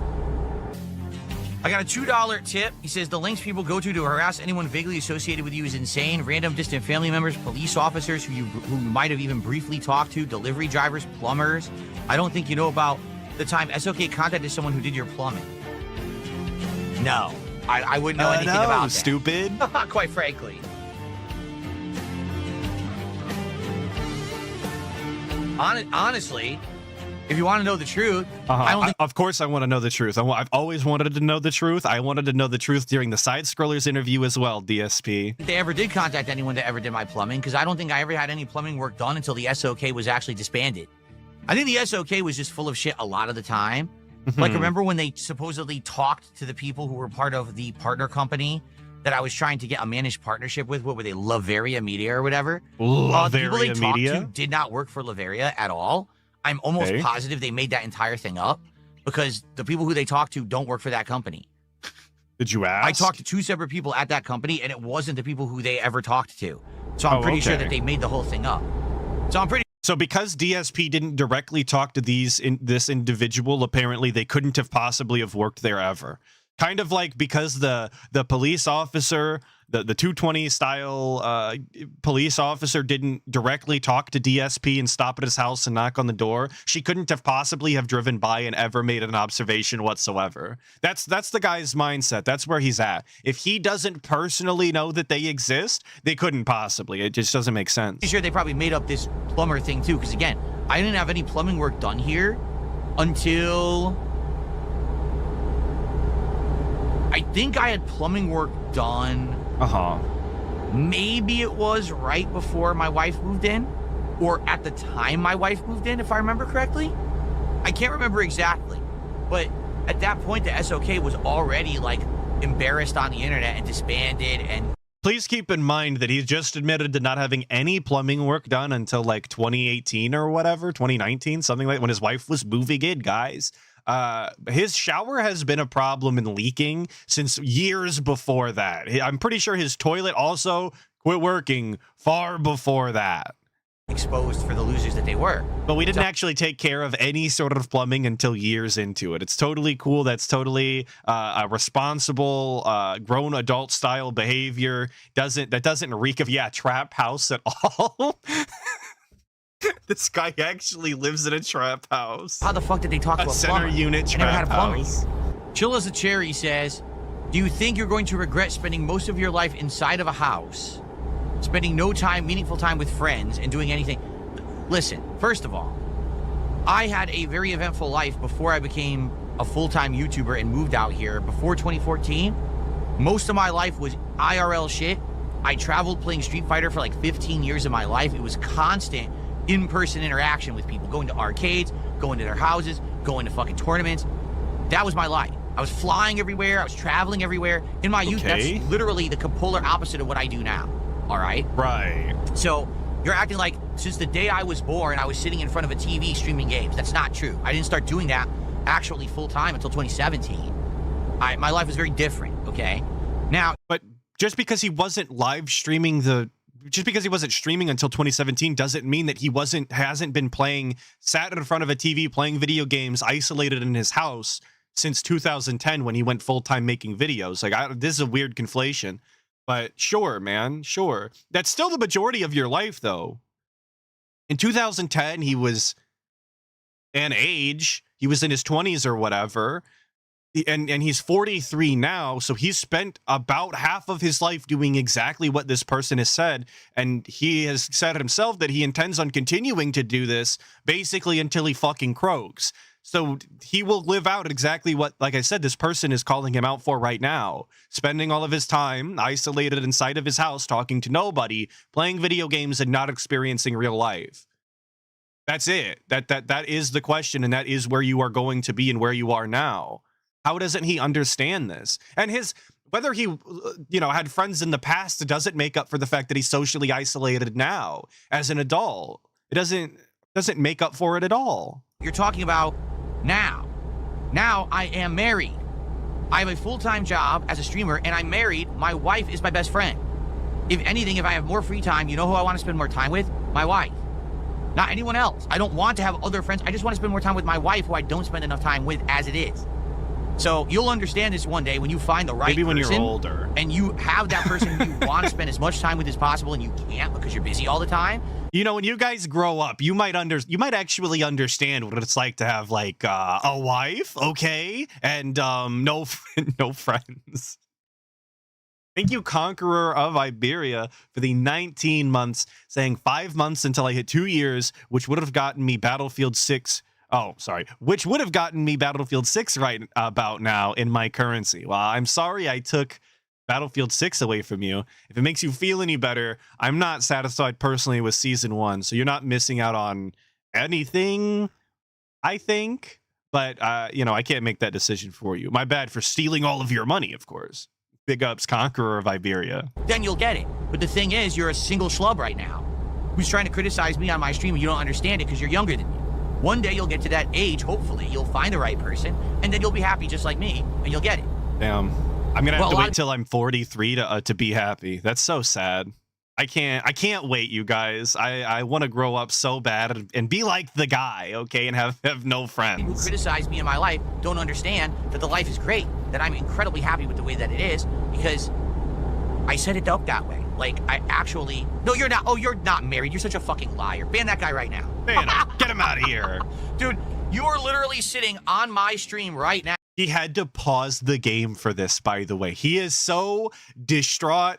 He's so perturbed. He is so upset about this comment. He had to actually pause the game to get both of his hands out so that he could confront this guy and ban him. No fucking way. No, you're not. Oh, you're not married. You're such a fucking liar. Ban that guy right now. Dude, you are literally sitting on my stream right now telling me basically that my life sucks. Yeah. Even though I'm the one with the audience, I'm the one making money. Audience being 212 people right this second. 212. This is supposed to be a meaningful life because he has 212 viewers. Getting healthy, happily married, and you're going to tell me you're married? No, you're wasting your fucking life watching me saying shit like that to me on my stream. You're not married. No one would marry you. All right, you understand that? No one in their right mind would even talk to you of any kind of a fucking gender. You're the one who sits in your fucking basement all day smelling like fucking stinky ass fucking socks, all right? Okay. No one else fucking talks to people like you.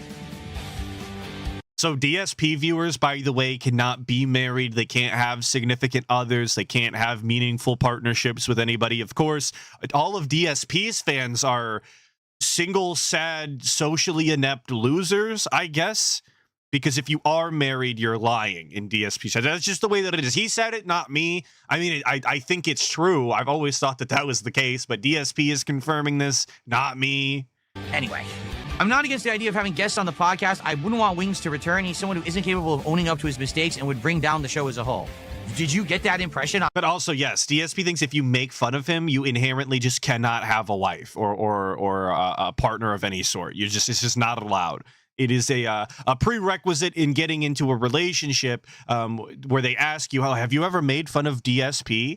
And you have to, of course, answer honestly because you're obligated to and not DSP. And if you say that you have, of course, they immediately turn tail and run. On the first show, there's nothing you can do. I didn't.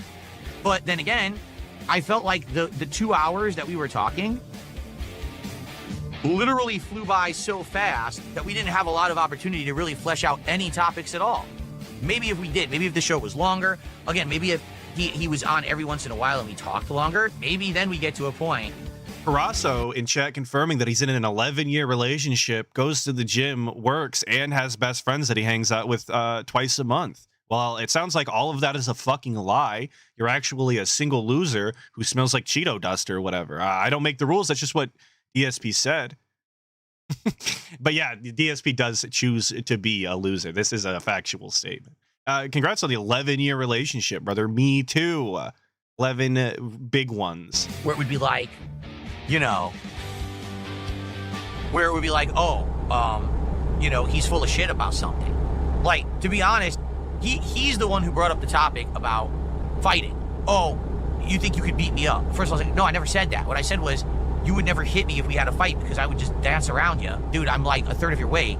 There's no way you would lay a hand on me because I have the stamina to just dance around you till you tire out. You're going to tire out in just a few minutes. And then he goes, well, I would cut off the ring and I'm professionally trained. I was like, yeah, but if we were going to fight, I would train too.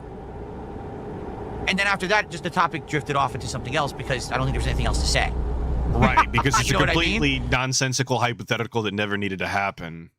It was just like impeding on each other's manhood for some reason. Very odd, very strange.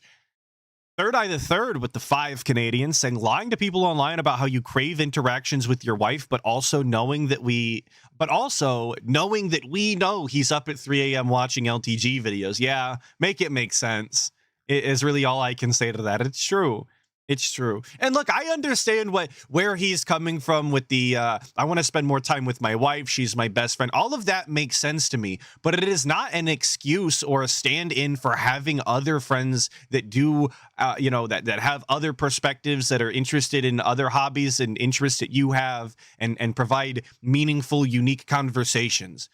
Like, it's not a stand-in. It's not a replacement. You're supposed to have both. You can't put all of your social needs onto one person all of the time that way. It's not healthy. It's probably a very quick way to drive them away. So maybe eventually, if we had talked longer about these topics, we would have gotten to a point where it's like he's backed into a corner about something and he just doesn't want to talk about it anymore or moves out. You know what I mean? Like, I think in his head, he legitimately does actually think that, like, he could beat me up.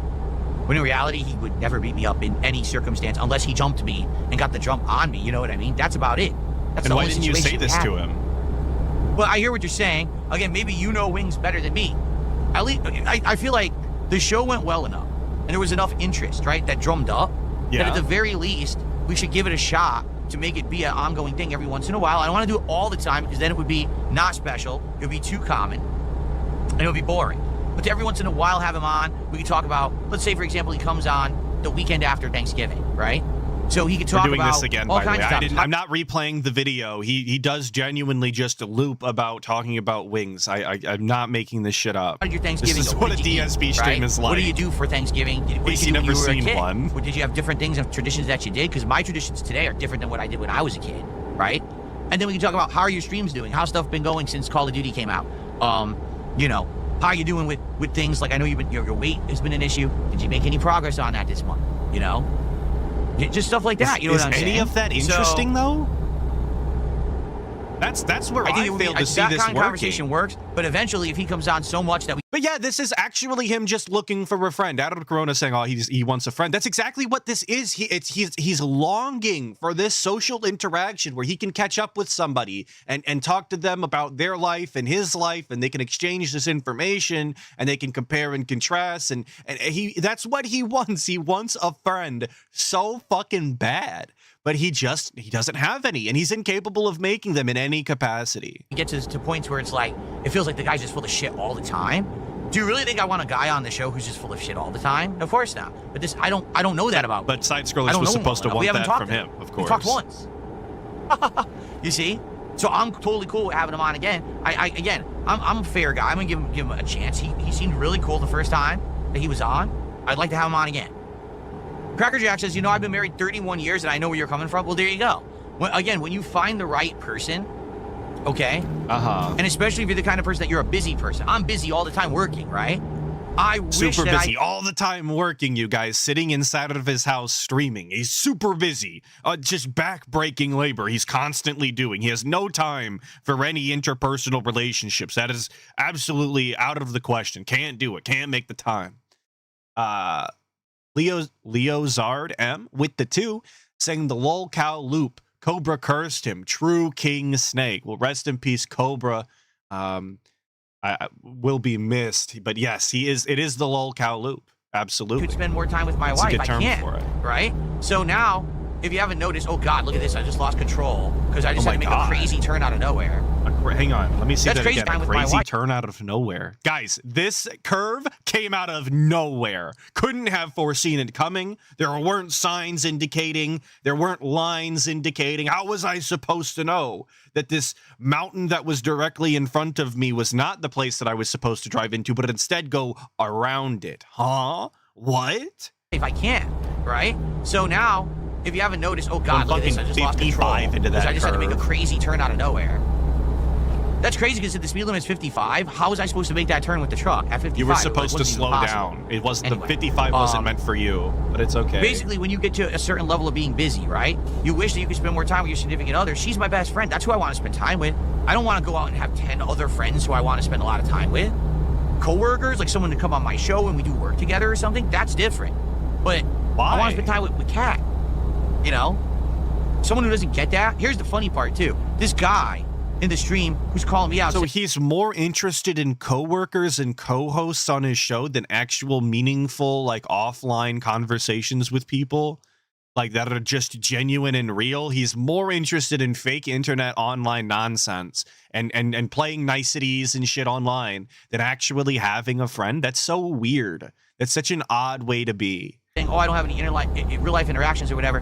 But you're married, right? So why aren't you with your wife right now? Why are you sitting on my stream criticizing my life? If you're married, why aren't you spending time with your wife? Would you not like her? Does she not like you? So when we turn it on itself. So if hang on. I hate to keep pausing, but I'm gonna keep doing it. So if you don't spend every waking moment with your wife when you're not working and she is available, you must just inherently hate your wife or your wife hate you. Those are the only options. You just have to do it that way. If you're making time for anybody else or anything else that might interest you in your entire life, you're wrong. And your marriage is a sham, and the people that you claim to love don't actually love you, or you don't love them. Sound good? It sounds good to me, man. It all makes sense. Thank you, Medusa Jr. for the 2, saying $400 wheel and still afraid to play a racing game. A racing game. Is that a $400 wheel? Mine was not $400. I have the same one. Mine was not $400 when I bought it. It was like 100 and some change. Is it 400 now? I know they fucking upped the price on those crazy. You can easily analyze the situation and figure out what the real problem is. Can't play a racing game, only ATS. ATS isn't wishes he had my stressful. Life. So now he's got to try to bring me down in a way that makes him feel better about himself, right? It's just funny to me because when people say stuff like that to me on a stream, or when people criticize me online and they're like, you don't have any friends. Like, wait a minute. Well, I have people I'm friendly with. I'm friendly with my moderators. I'm friendly with certain people on stream. None of that counts. None of that is real. That is there, but because they're not They are not friends. DSP has said before that he's not friends with any of his moderators. He's not friends with the people in his chat. He's not in a parasocial relationship with them in that aspect. And that if they think that it's unhealthy or whatever. So it's objectively not the same, even listening to his own words. And aside from his own words, it's not the same at all. They're not real. They could, if they were friends, they would be friends with the persona that is DSP and not actually Philip Burnell, who he claims is like a totally different person, by the way. I'm friendly with other people online as well. I still talk to people from the FGC from back in the day who I'm friendly with. Maybe I'm not friends because I don't have a lot of time to spend, but I am friendly with people. I'm married happily. I'm having a great time with my life. I wish I had more time with my wife. So what is your criticism exactly? It's like, well, you're not fitting my exact interpretation of what your life should be. Well, when I was single and in my 20s, I had a ton of friends. I had tons of friends who I spent time with. We would travel and go to tournaments together. We would hang out outside of that. Right, that sounds like a riot. Go bowling, hang out, play pool. We did all that shit. That sounds awesome. And I was single, and I had time to do it. I wasn't full-time employed like this. So what is... He wasn't full-time employed? When he was doing all of these, well, I mean, I guess you couldn't be full-time employed if you were traveling the world to play Street Fighter or whatever. He was working retail, Best Buy, Circuit City style, so... Exactly your point. Full-time people aren't allowed to have friends. If you've got a 40-hour job, 50-hour job, absolutely friendless. There's nothing you can do about it. If you say that you have friends and you interact with them, you're coping, you're lying, you're seething on the internet, and it's embarrassing, I guess. I think what it is, you get these people who are younger and immature, and they think that everyone should just live up to their standard of what's happiness or whatever, and it's not. Like, everyone's different. Everyone has a different life. That's okay. It's not your place to be criticizing how other people live, especially if they're happy and they're not hurting anyone. Then let them be themselves. Let them be happy. One person, maybe, never wants to be married whatsoever, but wants to have a lot of friends for their whole life. That's fine. There's no reason for you to criticize that. They can do that if they want. And then you might have someone who's happily married and doesn't have time for friends outside of that because they're busy. That's fine, too. Why is one correct and the other wrong? I'm really at a loss. Like, if everyone lived exactly the same life, had the same goals, the same archetype they wanted to fill in, wouldn't life be boring as shit? If we all just went down the same exact path, had the same aspirations, had the same desires, the same things that we like and don't like. It really is. But this is an argument for like, you drive this car, I drive that car. You work at this workplace, I work at that workplace, and we do different things. Like, that's the variety of life. I don't like, it's non-optional. I guess it is optional if you're DSP, but it's really non-optional to just not have friends. Like, that isn't like a variety style pick that you should just be taking, you know? I don't think that those are the equivalent. I don't know that that's necessarily a variable that that you're, like I said, supposed to pick that way. It just doesn't, I don't think it works that way. Life, variety like human is beings the spice of don't life. work that way. way. The fact that we have people who are so different from each other actually is what makes life entertaining and interesting, in my opinion. But I guess some people don't see that way. It's like, my way or the highway, agree with me or disagree with me. If you disagree with me, you're a villain. You're a horrible, heinous villain, right? We can't have agreements or agree to disagree on anything. You know what I'm saying? Like, I don't get that mentality at all. I just don't. When I was younger, I was very pig-headed like that, but since I've been a content creator, since I've been a YouTuber, my mind has expanded dramatically. Yeah. And sitting alone in his room, talking to nobody and having no adversarial conversations as often as possible, and living in an echo chamber has completely broadened his horizons, has opened his mind, has expanded his horizons in every capacity. Obviously, back in the day when he was interacting with normal people in the real world and actually experiencing life, that's when he was pig-headed and closed-minded. But now, sitting alone all day, every day by himself has allowed his mind to expand in every facet. You couldn't even begin to fathom, guys. I certainly don't think in that mindset anymore, that's for sure. Let's see here. Jag X Strikes to the $2 super chat says you can be married and have IRL friends. You're right. But my life is so busy. I have so much going on at any given moment. Right? I work at least 5 days a week, if not 6, to make ends meet, to get this, keep this going, to keep this nice house I have and everything. And then the time I have outside of streams, I want to be with my wife. Maybe if I had an insanely high-paying job where I was making like $500,000 a year, and I only had to work 4 or 5 days a week, then I'd be like, oh, I have all this extra time. I don't have extra time. Okay, So in order to have friends, you have to make $500,000 a year. There's a new caveat in the equation. I know earlier we were saying that it's just impossible to work full time, that having a wife also disqualified you for friends. But it turns out if you just have more money, that you can actually get across this barrier, you can jump this hurdle, you can finish the race and have friends and have a social life. We just need more money. It's weird that it always comes back to that in the end, I think. Always so quick to come back to, I need money, you guys. So I don't need IRL friends outside of my wife. Do you get that? Okay, but thanks for $2. Let me run downstairs. Let me grab another drink, and then we'll continue on with the stream. All right, and let's go. Let's hit that goal. We're at 94, so great first half. Let's see how we do in the second half. Let's hit that goal. I'll be right back. Mozzie with a $2 super chat says, still waiting for you to get neutral seltzers. Oh, I looked into them. The neutral seltzers, they're really weak. They're only like 3.5% liquor or something like that. Okay. They're pretty darn weak. Like the ones that I'm drinking now are like 8-something%. Like 3.5 is pretty low, but like 4 to 6, I believe, is a standard for like a beer style, like a juice style alcoholic drink. And so were the other ones that I was getting. Those neutrals are like very, very weak alcohol. So even if I drank 2, I probably would barely get a buzz.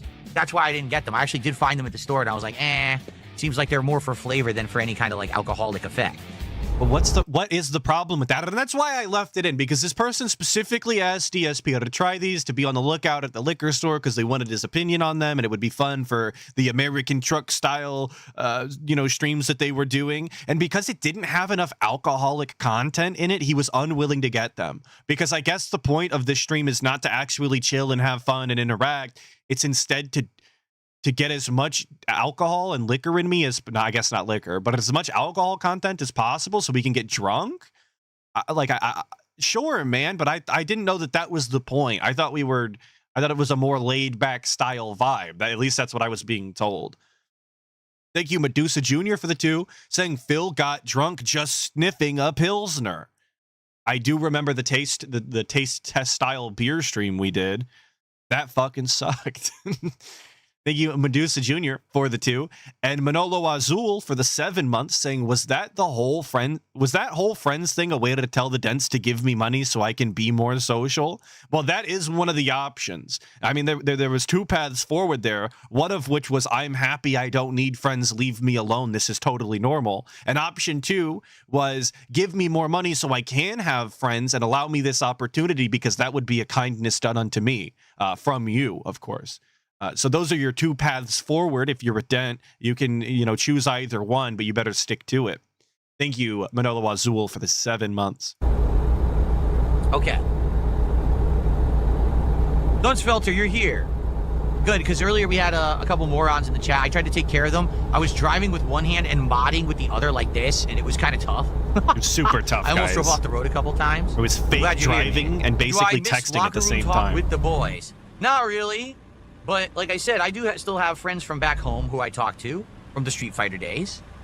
From time to time. Which person? Is it anybody other than Arturo Sanchez? Oh, there was that one other guy he was playing CVS2 with, right? What was his name? You guys know. You'll tell me in chat. Those are the 2 individuals that DSP is still friendly with. That's it. It's not, not like it used to be back in the day when you're actually hanging out with them and stuff, but, Follow up to what I said before. Wings is someone who, when presented with his issues, never improves himself whenever he clearly has them. Best example is when you attempted to give him dieting tips, he never even considered what you said, or at least try to change for the best. To be fair, I have not followed if he's tried anything this week. I don't know. If you remember, the recommendations I gave him were stop drinking soda on stream. If you're going to drink anything on stream, only drink water and don't eat on stream. I didn't even tell him don't eat the bad food or don't drink the soda. I said just don't. Was it Brian? I thought there was another fighting game player that he was playing with not that long ago after. Yeah, maybe it was Bucktooth. Maybe that was the guy. It was. I want to say it was after Brian. It was, like I said, when he was playing that last Capcom collection with Marvel in it. Do it when you're streaming. I don't know if he's followed through on that or not because I haven't watched his content. Okay. How long were Kat and I engaged? Actually, not very long. The thing is, that wasn't the plan. Like, if I remember correctly, so Kat moved in with me around. So this was super interesting to me as a recently married individual. Of course, big ups the Atlas. It was such a pleasure. But as a recently married individual, like going through the experience of doing the whole rigmarole that is a wedding ceremony and then the reception afterwards, I thought it was like interesting to hear DSP's perspective, because he paints it in a very awful light, to be honest with you. It seems as though everything was shitty, to be honest, but on February 2018, I'm there. pretty sure we got engaged in the fall. I want to say it was like September-ish. Okay? And we had absolutely no plans to get married. Like, we knew we wanted to, but we knew we didn't have the money for it. At that point, we're talking 2018, I was still in big financial distress. I didn't have any money. So we were like, listen, I'm happy we're engaged, but let's just wait. We'll wait till we can do it right. It may be years and years down the line, who knows, but we love each other. That's all that matters. We're together, right? We're committed. That was that. All right. Well, and if that's your life circumstances, like putting off your marriage for years and years and years until you get back on your feet and out of crippling debt, so much so that you filed for bankruptcy, you could just go get married at the courthouse. Like, that's not, I don't think that that's a shameful option. Plenty of people just do that, and it's completely acceptable. As long as it's meaningful to you, you could just do that. I think it's very weird to basically put it off indefinitely in the hopes that one day everything will just be better. I don't think that that's how it works. Whole thing in 2019 where we went to Connecticut to see my parents, and it all like fell in line. It was complete circumstance. Like, my parents reached out to me in early 2019 saying, listen, our health is turning for the worse. Particularly my mom had a few things going on that were really bad, and they didn't know if it was going to get worse or better. And basically the way that For the record, they are all still alive. So in 2019, when he went and did this, and they were talking about how they were knocking on heaven's door themselves, it actually never came to fruition. None of those things happened, according to DSP, who still to this day claims his mom is not dead. That never happened. And we did all of this, and we made all of this fuss for basically no reason. Parents pitched this whole idea of me going to Connecticut was as follows. We want to spend time with you while we are still capable of doing things. Like, we want to go out and do things together. We want to go to the zoo. We want to go shopping. We want to go to dinner. We don't want you to end up coming to visit us when we're decrepit. It's so funny that the things that they want to do with DSP are the exact things that he loves doing. Going to the fucking zoo. God, how many times has he said that he wants to go to the fucking zoo? Shopping and dinner. Those are the only things that DSP ever fucking enjoys or talks about enjoying. And of course, that's exactly what his parents wanted to do with him. It's so odd. It's so weird. It's so funny. Thank you, JB, for the 5, saying it's sad that even his potential friendship with Wings can't escape the need to be taken seriously and position himself as an expert dishing advice.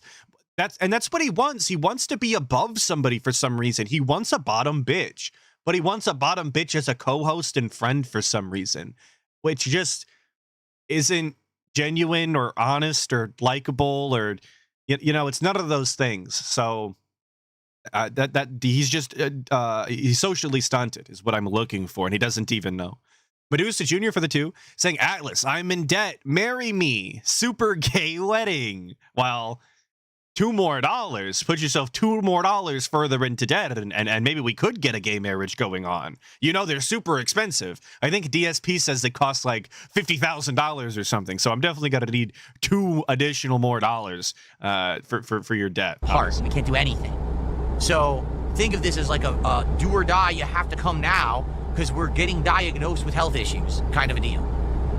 So I agreed to do the trip. My wife and I were going to go out for 9 months. Gay wedding. Because we were so up to our eyeballs in debt at that point. So my parents offered to pay for the entire trip to go out there because they felt like it was us spending time with them. It was like a favor to them, right? Right. That's sad, by the way. The fact that your parents view you coming to visit them with your fiance as you doing them a favor. That's fucking depressing, bro. You should say that. Well, first off, you shouldn't say it, but you should think that, you should come to that conclusion and feel bad. You should make amends with your parents and do the right thing and not make them pay for it. But, we just take advantage of everybody. It's fine. Orion with the 5 saying, yeah, he could have just married or could have just gotten married at the courthouse and waited to have a reception later on. This makes no sense what he's saying right now. I'm not surprised to hear that it doesn't make sense, though. That is just who he is. But you're right. He could have had a celebration at a later date or no celebration at all because he doesn't know anybody or have any friends. So that is always an option as well. He said it himself. He has no friends. So the idea that we needed a celebration at all, I think, is a bit much. But at the same time, as this was happening, for the 5, of course, we got engaged in all of that. So basically, the way my parents spun it was, you're going to be out here. You got some family out here. You got great food out here. If you wanted to. Not that my parents are rich, because it was not a big ceremony at all. It was like the smallest ceremony possible, basically, all in their house. And then at a local restaurant right down the street from their house was where we had our dinner, right? But saying, you could come out here and get married. And then, you could have a nice few days together. It's kind of like a honeymoon. It really wasn't a honeymoon. It was just hanging out and having some food and doing some shopping and stuff. But it was better than nothing. We couldn't afford to do a real honeymoon. So that's how they spun it. I mean, you could have if your mom would have given you the money for the honeymoon instead of the taxes, but sure, man, we totally didn't have enough money for an actual honeymoon. Also, again, it's a favor to them. They're offering to pay for his entire visit, and then she tries to sweeten the deal once again and force him to get married and say, fuck it, we can kill all the birds with this one stone right now. You can visit us, take her to the sites that is, Connecticut, all of the things you enjoy, the zoo and Italian food. And then you can get married right here in our house, and then you don't have to spend any money later. Like, think about how sad this is that she has to pitch it this way. She has to upsell him and frame it in such a way to just try and get him across the country to visit his parents. That's insane, dude. You should feel bad. Adam Corona with the 2 saying essentially his mom made him get married. Wow. I mean, it could definitely be viewed as such. That's for certain. And I honestly don't know how Kat would have felt about that. If I had any more respect for Kat, I would almost feel bad for her. But this is the life she signed on for, and she continues to co-sign. So, we went from being engaged and having literally absolutely no idea when we were going to be able to get married at all, to within a few months, my parents pitching, hey, come out here, spend time with us, but also get married and everything. It was like, well, I guess it all kind of just came to be. It all kind of happened, and it worked out. So maybe it was meant to be. Maybe all that was meant to happen that way. Because otherwise, I'd actually have no idea when we would have gotten married. So, yeah. So really, I mean, we got engaged that fall, so it was September, and then we got married in April. So we weren't even engaged for a year. But we have been happily married for many years. So it worked out. It was definitely the right choice. Right. Thank you, the Grippa, for the 5, saying Kat leaves abusive relationship, gets flown out a couple of times by DSP or by Phil, meets parents and gets pressured to marry Phil by Phil's parents. Seems sus. Well, that's what I'm saying. Like, I can't imagine that was a very comfortable position for her. She's never met these people. They just got engaged like 6 months ago. She got out of an abusive relationship. She had to fly to the other side of the country to be with this fucking schlub. She's in a brand new place that she's never seen before, and now she's being pressured to get married right here, right now, on the spot. That's fucking insane. But again, she continues to co-sign on all of these shenanigans, so it's the life she deserves. Says weddings are a scam. I'm happy that you guys did something intimate. I mean, we easily could have done something where we ended up inviting people, like extended family and friends and shit, and having a giant overblown ceremony. What extended family and friends? Again, one of the reasons I wanted to look at this so bad is because the way that he talks about a wedding that they could have had, the ceremony that could have been, he makes it sound as though there's a bunch of people in his life that would have been so happy to see the celebration and been a part of their special day, and he doesn't. It's not the truth. There's nobody in his life other than his parents and Kat that probably even gave a shit. Who else does he know? He doesn't have friends, and she doesn't have a family anymore. Ceremony, but it would have been so expensive and we didn't have the money for it. What's the point? You know? Oh shit, here we go. Whoa, that was close. What's the point?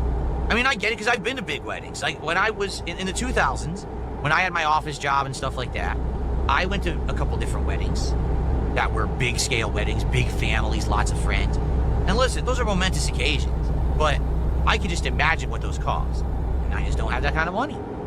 You know, I think what it is, it's dependent on the size of your family and how much. But it's one of those things that when you're a responsible adult, if your goal is to have one of these big days, if you intend on getting married and having a celebration with your family and making this a momentous occasion, you just don't spend all of your money on WWE champions, and you put that money into something that's meaningful for you in your life, you know, your life and your wife for that matter.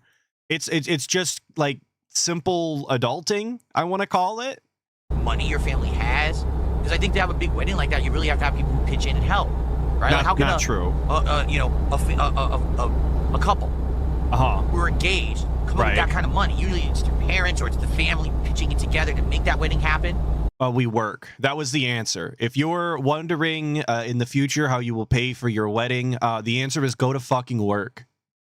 It's actually pretty simple. I don't know why DSP didn't come up with it since he's such an intellectual. But yeah, you can just go to work and pay for it yourself. That was my strategy. I don't have anyone like that. My parents are not filthy rich at all.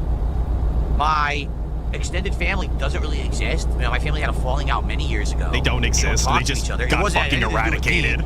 They all just stopped talking to each other over the years. So, to be honest, like even if I were to do like a big wedding, I would have definitely invited some of my relatives who I haven't seen in a long time because I would have wanted to get caught up with them. And I probably would have invited some of my like Street Fighter buddies from back in the day who still live in Connecticut and stuff like that. But for the most part, I wouldn't have had. But would they have showed up is the real question. Or would they have sent the invitation back and said, yeah, sorry, can't make it. My bad. Here's a tenner. You know, it's just an assumption that they would have made the time, taken the time out of their weekend or whatever to make this a good day for you. I don't know that anybody likes DSP that much. It's definitely not been proven. Thank you, Medusa Jr., for the further $2, confirming that we are getting gay married. Saying, oh my God, Atlas just gave me the biggest NFT diamond ring. It's true. All of you guys are felted and seething that me and Medusa Jr. are getting gay married and me and you are not. Maybe next weekend. Maybe we can do gay marriage ceremonies every weekend from here on out. Maybe that's the strategy. That many people to invite to a big wedding. You guys will all feel special in the end. So, and same thing with my wife. Like, she probably would have invited just a couple small, people here or there, tight-knit stuff. That's it.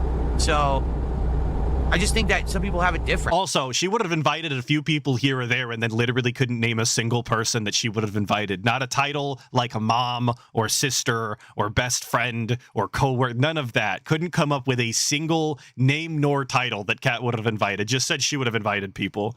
Nonsense, dude. I never had that. I never had a giant family, extended family situation. When I was very young, I did. And I'll be honest, I miss it. I do miss that when I was younger, I had a family with a lot of, family members and extended family. We would hang out at the holidays and have these times together. Thank you, Penitent Sin, for the 5 gifted memberships. I really appreciate it. Big ups. Thank you. Thank you. Because it all went away over the years. It was like kind of taken from me, and I had nothing to do with that. But you're like, damn. It's like, you know what it is? It's like you don't realize what you have while you have it, but when it's gone, then you miss it. And that's exactly what it was for me when I was a kid. Kind of took it all for granted, didn't understand how special it was to actually have that family around. Right. And then when they disappeared, it's like, wow, this kind of sucks. Now it's just me and my parents, and that's it. Yeah, but that's life. Confirmation DSP was a super immature child that didn't appreciate his family. I mean, I know that's very normal for, like I said, children, but kind of just goes to show you that he's always had a poor mindset. He's always been immature, that he's always been so self-centered that he couldn't appreciate the time that he was spending with his family. Like I said, it's just always been his mindset. He's always been this way from the very beginning. It happens. Some people are stuck with their family their whole lives. They can't. They're miserable. Oh, I hate it. My family's at everything I'm involved with, right? For us, it's more like we're just kind of on our own doing stuff, and that's cool too. Again, like I said earlier on this very stream, everyone is a little different. Everyone's life is a little different. Everyone has a right to live their life how they want, or just how it turns out, and that's fine. That's not Variety how rights spice work. Of life. You have a big, happy family who gets together. You have the right to live however you want. That is a nonsensical claim. $400,000, $500,000 wedding with insane resort level shit, gourmet food, dancing, and all that. Good for you. Or if you have a little rinky-dink wedding in your parents' hallway, with just very close family and so sad. justice of the peace, and you go to a like, he didn't have to say it was in the fucking hallway. He could have said it was in the backyard. You know, it was, they did up the living room special with decorations or something. I mean, he could have pretended that, you know, they did the yard up and it was pretty and they walked in. Literally the hallway, bro? You couldn't even pretend it wasn't in the hallway? Come on. a restaurant down the street and you eat an amazing Italian meal and that's your whole wedding, that's cool too, you know? Seems like I'm comfortable with an estrogen-heavy environment. You say that again, I did Smart Guys with PPP for a lot of months there, man. That was a rough one.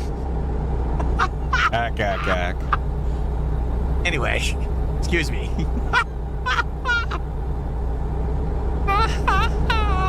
That was my best impression. Rate it on a scale from 1 to 10, please. Thank you. I'm working on my impressions. All right. Let's get serious. Let's get very serious for the end of the stream now, all right? Enough of that nonsense. Is that an Uzi in my eye? Okay, hold on. No. It's an MP5, right, brother. Ladies and gentlemen, I got something to say. Ready? I'm going to say this now, and I just got to say it, all right? Mm-hmm. Go ahead. It's so funny because all these people on the internet, drama, right? I make drama content, I make lolcow content, drama content, okay? Right. I'm sorry. I mean, to put it in, to give you the truth of this, regardless of what your perspective is, because DSP is a lolcow, he technically always makes lolcow content. That's just the way that it has to be. It is not optional. If you think that DSP is a lolcow, which is, I believe, undeniable at this point, anybody saying otherwise is lying to you. If you believe DSP is a lolcow, every segment he has ever done is lolcow content. Just flat out has to be that way. Sorry to say, are you not aware that drama content, gossip content, this whole kind of content, you do realize that is female-centric or gay-centric content, right? It always has been. 1,000,000%. Who's the one who's always gossiping behind the closed doors about each other? Who's the one who's all dramatic about each other, insulting each other's looks, insulting each other's actions, doing this backstabbing shit? That is girly shit. Teenage girls do, and gay guys do. That's what it is. Okay, but no, and this is where he lost me on this. Yes, because gossip culture is, sure, if you want to call it inherently feminine, you can do that. Whatever. But nobody is gossiping about DSP. Nobody is behind the scenes backstabbing him and talking behind his back and this, that, and the other. That's not happening. He is being called out blatantly, openly in public, and people are waiting for a response. They're waiting for an excuse. They're waiting for a reasoning, and they're never getting it. Making fun and bullying other people to make your boys laugh is like a tale as old as time. Making fun of these fucking losers is honestly a community service, if you ask me. Gatekeeping normal society from individuals like DSP is again, a kindness done unto society by us, if you ask me. Has nothing to do with being feminine whatsoever. He is being called out blatantly, openly, and people await responses. That's how men talk shit. That is the masculine way to call people out. To say anything otherwise is a lie. It's misrepresenting the situation. Thank you, Joseph Moy, for the 2, Australian, saying pathetic when honest and pathetic when lies. I agree. Always pathetic, I believe, is the true answer there. Big ups. And Medusa Jr. for another 2, saying gossip is a tool of the rich to break rivals. Fact. I mean, that is true. That is true. I wouldn't take the inherent feminization of it out of there, gossip-wise. But like I said, we don't gossip. There is no gossip to be had here. This is discussion. This is open discussion. I'm sorry. So if your entire existence on the internet is dealing with drama, right? Making fun of someone and how they look and how they act and how they sound because they're a joke, ha ha ha. And how they behave and how they're immoral and how their actions are reprehensible and a negative drag on society. Yeah, go ahead. Dude, that is the most immature, girly shit. You are so gay if all you do is sit on the internet insulting people all day. Period. And that goes for all the drama content creators. That goes for all the fucking detractor channels. Does that go for people who bully and belittle people in real life as well? Because let me tell you, I'm one and the same. I really am. I'm one and the same. It is what it is, man. Like I said, if I do it to your face, if we're doing it openly, if we're doing it in a public setting to this capacity, it is inherently masculine. You're gay. Now, that's okay if you're accepting of that, but you understand that. That's the content you put out. Like, I remember when I first started on YouTube, all right? Uh-huh. There were people who, like, were totally into serious subject matters. I'm passionate about this subject matter, and I make videos about it. I make content about it. And then there were the people who were like, oh my God, did you hear what this celebrity did today? Did you hear what this guy did today? Did you hear what this guy, did you see how this guy looked? Look at this picture. Oh my God. And that's the kind of content they put out, and they blew up for it. And it became a very prominent thing on YouTube back in the day. But it was always the effeminate. Well, and Wolverine Doll make a good point. He has no clue what is normal for gay men or women or straight men. He has no idea whether it's normal for a straight it is normal for a straight guy to go to a bar with his friends. He just has no idea because he lives alone. Absolutely, whatever perspective he comes with is always going to be skewed. It is always going to be incorrect because he just doesn't have enough interactions with anybody outside of the internet to have a normal style worldview. That's why all of his takes are fucking stupid. The gay side of it. And again, I'm not saying there's anything wrong with that at all. I'm not saying that's bad content or ever. Hey, there's an audience for it. That became a very audience for gay content, audience dude. It's on cool. YouTube back in the day. For sure. 1,000,000%. But now what's happened is somehow that content has evolved into like, no, it's all mainstream, it's okay, it's normalized, but it's not. It's drama, it's immature, it's meant for like teenage girls. And he also says that it's immature. There was nothing immature about calling out poor behavior and poor actions. Absolutely not. One of the most mature and responsible things I believe that you can do is reprimanding people who are acting as such so that you can better not only your own life, their life, but also society. That's why I said it's a fucking service to gatekeep losers like DSP from living in reality as much as possible, because normal people shouldn't have to interact with the likes of DSP as much as possible. It just is. That's my view. And gay guys. It always was. Like, that was supposed to be seen as like this kind of immature level of stuff that you grow out of. Somehow now it's been built. No, now there's big business behind this drama content, this making fun of people, this tearing people down. If all you do all day is act like that, you know what I'm saying? Exactly. The T channels, all this shit. That is a very culture-centric kind of content. And the fact that people sit on there, oh no, what are you talking about? I'm a big manly man who's all confident in himself, but I still make this content that makes fun of others. No, you're not. Okay. You're not confident in yourself. If you were, you wouldn't make fun of others. You'd be confident enough in your own content that you don't have to bring others down. And this is such a like bullied nerd style take. I don't know that there has ever been any sort of I don't know that there's ever been any sort of evidence that the person who was bullying you and belittling you is actually insecure themselves. Like, this is the kind of advice that you get from your mom when you get shaken down for your lunch money and shoved into a locker for being a fucking loser. It's just cope. This has never been the case. I've never seen anybody that was insecure in themselves but confident enough to bully somebody else publicly in this capacity. It's not. Again, it's just not how it works, man. It's not.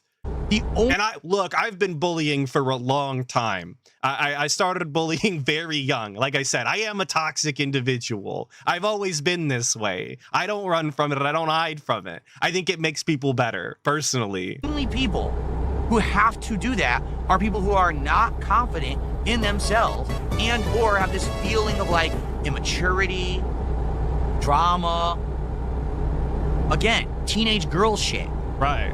And that's a whole business on YouTube now, but it's normalized, right? No, it's not. It is. If that's all you do. It is normalized undeniably, boss. There's a problem there, and the problem is you. You're an insecure little bitch who just sits there crapping on other people. You're the little sissy, not the person you're making fun of, because they're just trying to live their life. You're the sissy girl in the equation. All right.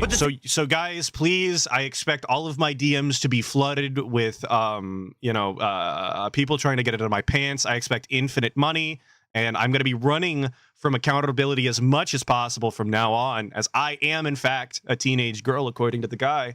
I'm glad that I could be given so many outs in life via the guy. That is a very cool and very robust. Thank you. I hated being responsible for my actions, and now I don't have to be. Thing is, that used to be known. That actually used to be known mainstream. Like, you'd look at that and be like, all right, you got your little T channels and your little, this guy on the internet who acts effeminate and he talks like celebrity gossip and shit. But now it's become like, but now it's mainstream acceptable because you had guys who turned it into big business. No, it's still stupid. It's still immature. It's still gay.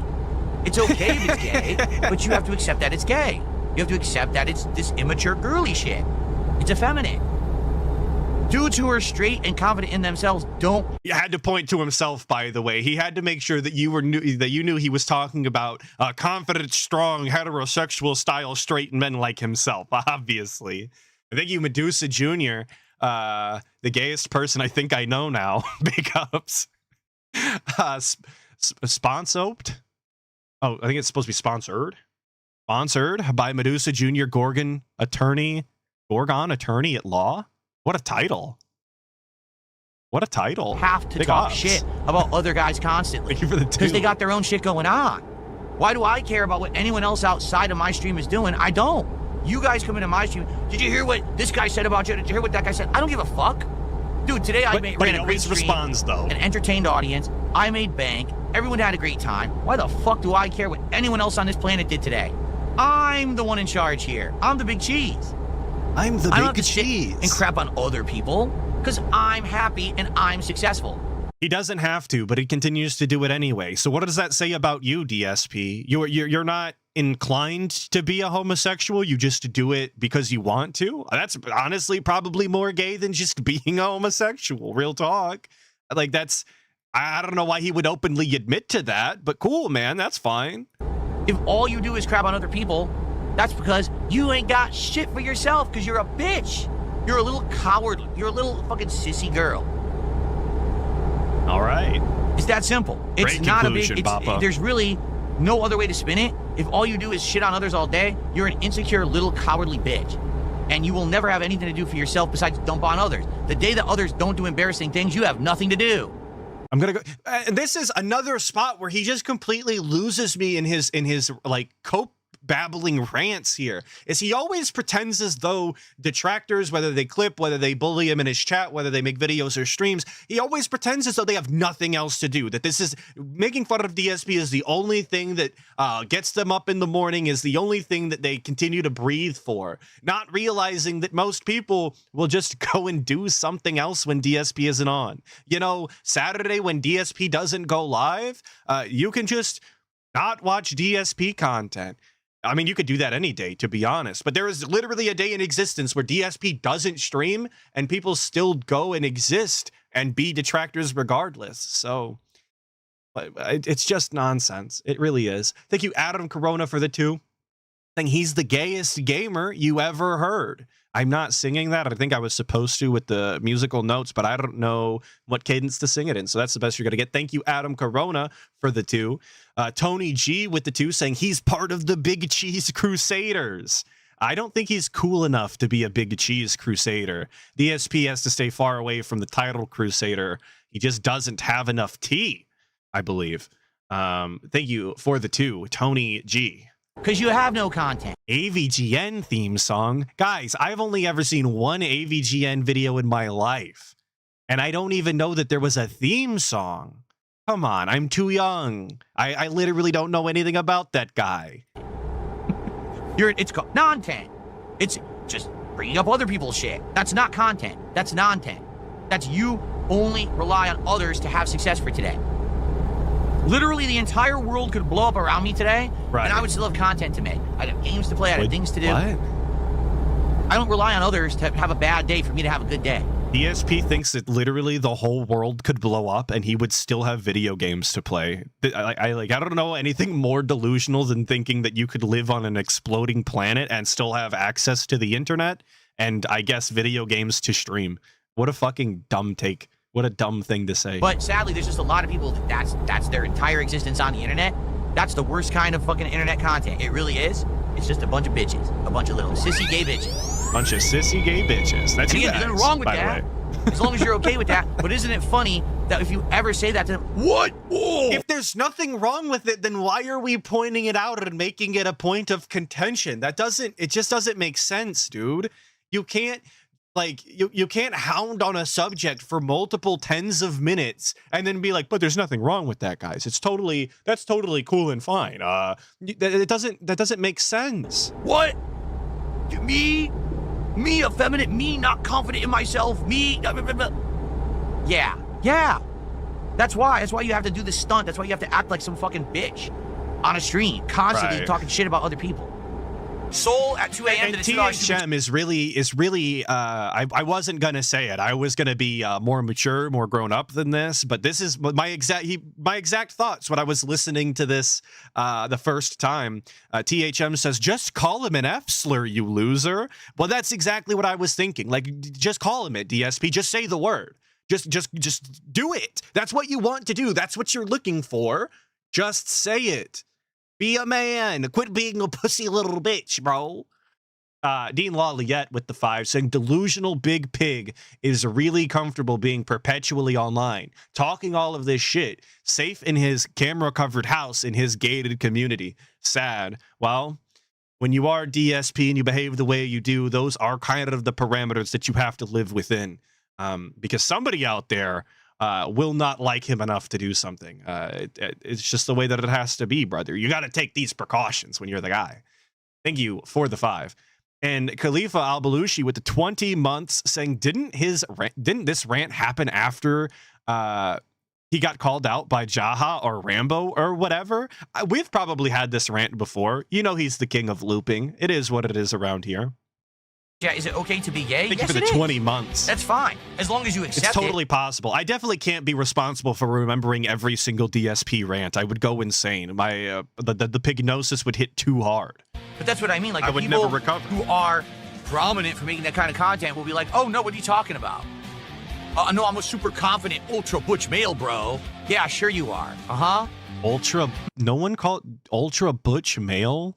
Straight dudes don't call themselves butch males. It's not a term. Whatever you say. That's for lesbians, Nick Smith brother. did a $2 super chat says, who's your favorite gay?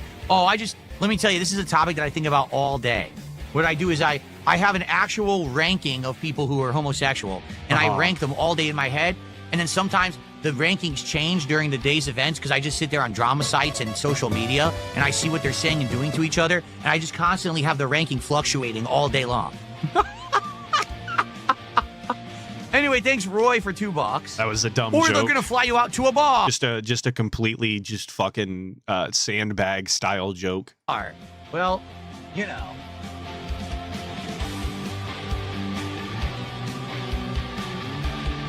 Let me put it this way. I think to be who you are in life and be confident in who you are is way more acceptable than to be a closeted denier. I'll put it that way.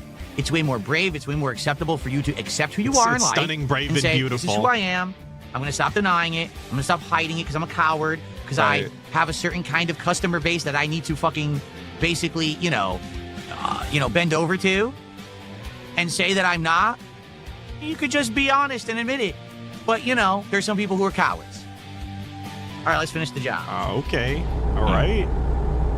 Also, kind of a wild take to just flat out, like, objectively say that it's more respectable and honorable, or whatever he said, to just be out and in front of people's faces with your preferences. Because I know some individuals that were in DSP's chat for a very long time, some of them even moderators, that definitely should have kept their inclinations to themselves and should not be open about it because the things that they're into were completely, like I said, reprehensible in every capacity. But of course, DSP doesn't care about those things. Those things don't matter to him. He just wants people to be open and honest, regardless of whether or not their inclinations are, like I said, reprehensible. Especially today, because in today's society, it's completely acceptable to be whatever you want, right? You can be straight, you can be gay, you can be in between, whatever you want, and it's all acceptable and it's fine. And I don't care about it either. There's nothing wrong with being any kind of sexual preference or any kind of, gender or whatever. It's all good. It really is. I don't give a shit. So why are you hiding it? Why are you lying about it? Why are you closeted, huh? Oh, because the money's coming in today. Oh, I see. Because you're pretending the money comes in, so you can't be honest with yourself. Got it. I don't even know what that is supposed to mean. Is he trying to imply that the Kino Casino isn't actively making money? Because he's definitely trying to say that Ashton is closeted and that he isn't openly gay because people in his audience wouldn't like it and they would turn on him or whatever. But like, the Kino Casino factually actually makes money. You can see it all of the time if you watch their content. So I don't know what we're insinuating here. Maybe we're talking about someone else. I'm not sure. I got lost in the gout style sauce. I got a $3 tip. Someone says, this is clout-based DSP take. PPP has bigger tits than my girlfriend. Why would you admit that? Who said that? On stream? I don't know what you're Why would you talking say about. that? I have no idea what you're talking about. I didn't name anyone by name. I'll tell you right now, what I was just speaking in generalities tonight. I absolutely was not referencing anyone whatsoever tonight at all. This is a very non-specific rant that I had. I had no one in mind at all. Now we're and backpedaling. Now we're playing pussy. You cannot say that because that is not what I said. I never said that. We couldn't even fucking stand on our feet right now after we just said all of these things. Now we have to backpedal. Now we're pussyfooting. Now we're playing cowardice. Come on, man. You say this shit with your chest and then you immediately back down. Embarrassing. Pathetic. How dare you? I mean, if you want to project yourself like that on tonight's stream with a $3 tip, that's fine, but don't put words into my mouth, all right? Understand. By the way, how would you know that PPP's chest is bigger than your girlfriend's? Have you felt him up, too? He used his ojos, brother. His eyeballs. Have you actually had it? All right, you know what? Don't answer that question. I don't need to know. It's okay. Blue Mist, I don't think I banned those names, did I? Here's the thing. I don't. And Big Guy is absolutely right. Thank you for tagging me. He just said that talking about someone behind their back is gay. It's feminine. It's for women. Blah, blah, blah, blah, blah. But then he can't even acknowledge that he's talking about PPP or even say his name. Like we are actually talking about his back and trying to be vague and nondescript while quickly throwing shots. That's exactly what's happening here. But we are all gay, obviously. DSP is totally straight heterosexual style. I want my streams to constantly be talking shit about anyone. I don't. It's fun every once in a while. You guys bring it up. We do that, when we're doing truck sim or whatever. I just don't want every stream to be, hey, guys, what do you think about what they did today? What do you think about what happened today? I don't care. That's the honest, God's honest truth. I don't care about them. I literally cut the cord in March. I don't have any relation to them at all. I don't care about what they say and do. They have nothing to do with me. But you keep bringing them up. I'm riding high. I'm having a good time with my life right now, right? Why would I care about them in any capacity? So you can talk about them as much as the guy just turned in front of me. It was a green light. You saw that, right? Hang on, let me run that back. I wasn't looking at the traffic. That I care about them in any capacity. So you can talk about them as much as the guy just turned in front of me. It was a green light. You saw that, right? Anyway, good. I don't care about them in any capacity. I don't want to talk about them on every stream. You know what I mean? I don't. I want nothing to do with them. So I don't know. You guys can bring them up, but I'm just going to ignore it 9 times out of 10. Which means that he's got to talk about it 1 out of 10 times, obviously. So he does want to make that content. He does want to engage in that style of, we'll call it banter.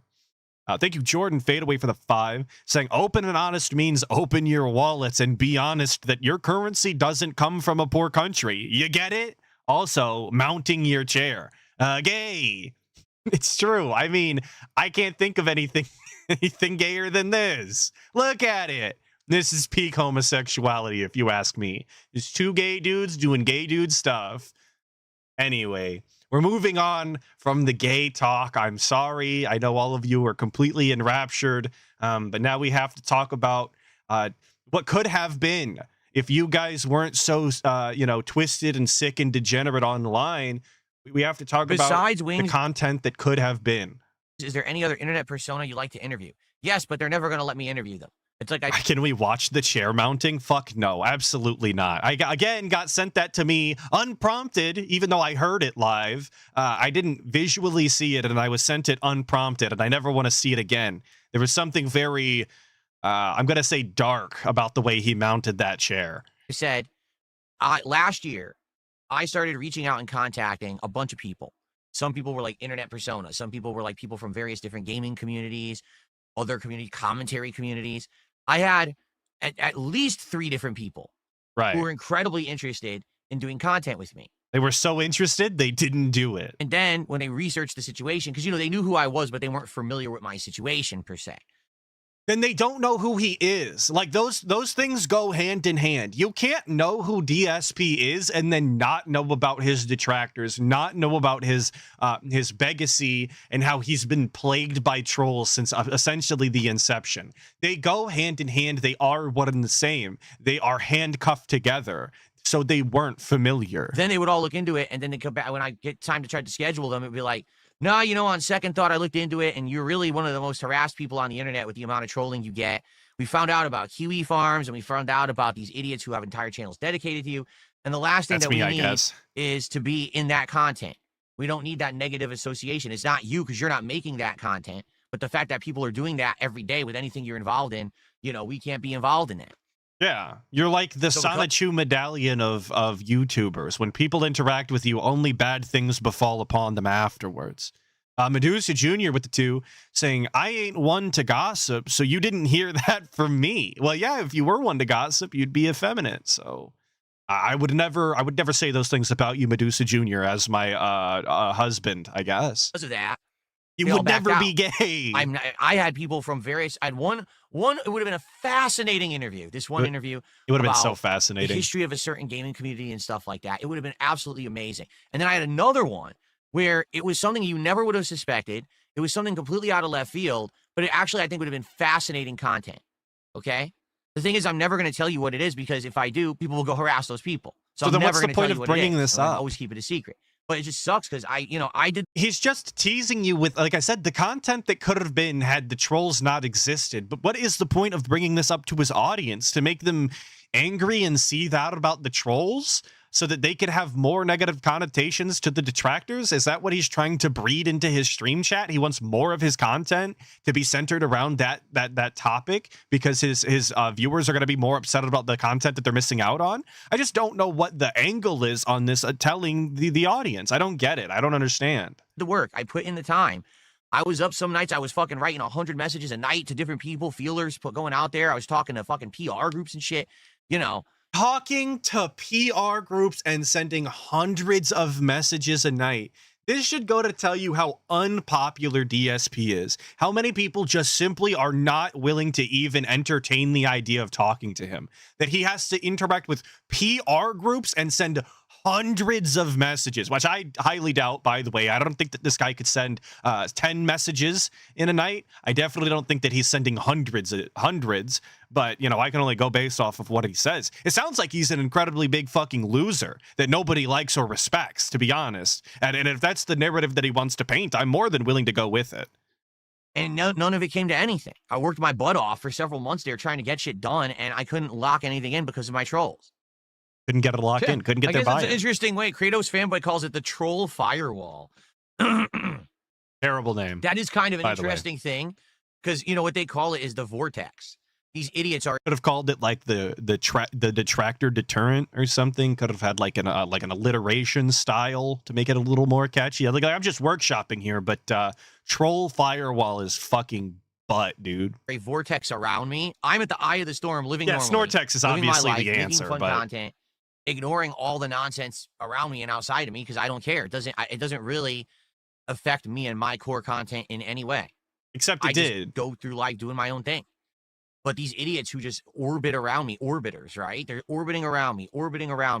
Can't stop getting involved. He says that it doesn't have any effect on him and his core content, but then actively only plays games that aren't gonna give the detractors clips. He only interviews the people that he can get a hold of because the detractors have deterred everybody else. So it does have an effect on the content. We're just, again, lying. We're in denial. We're pretending as though reality isn't the truth. Got to make content about it constantly.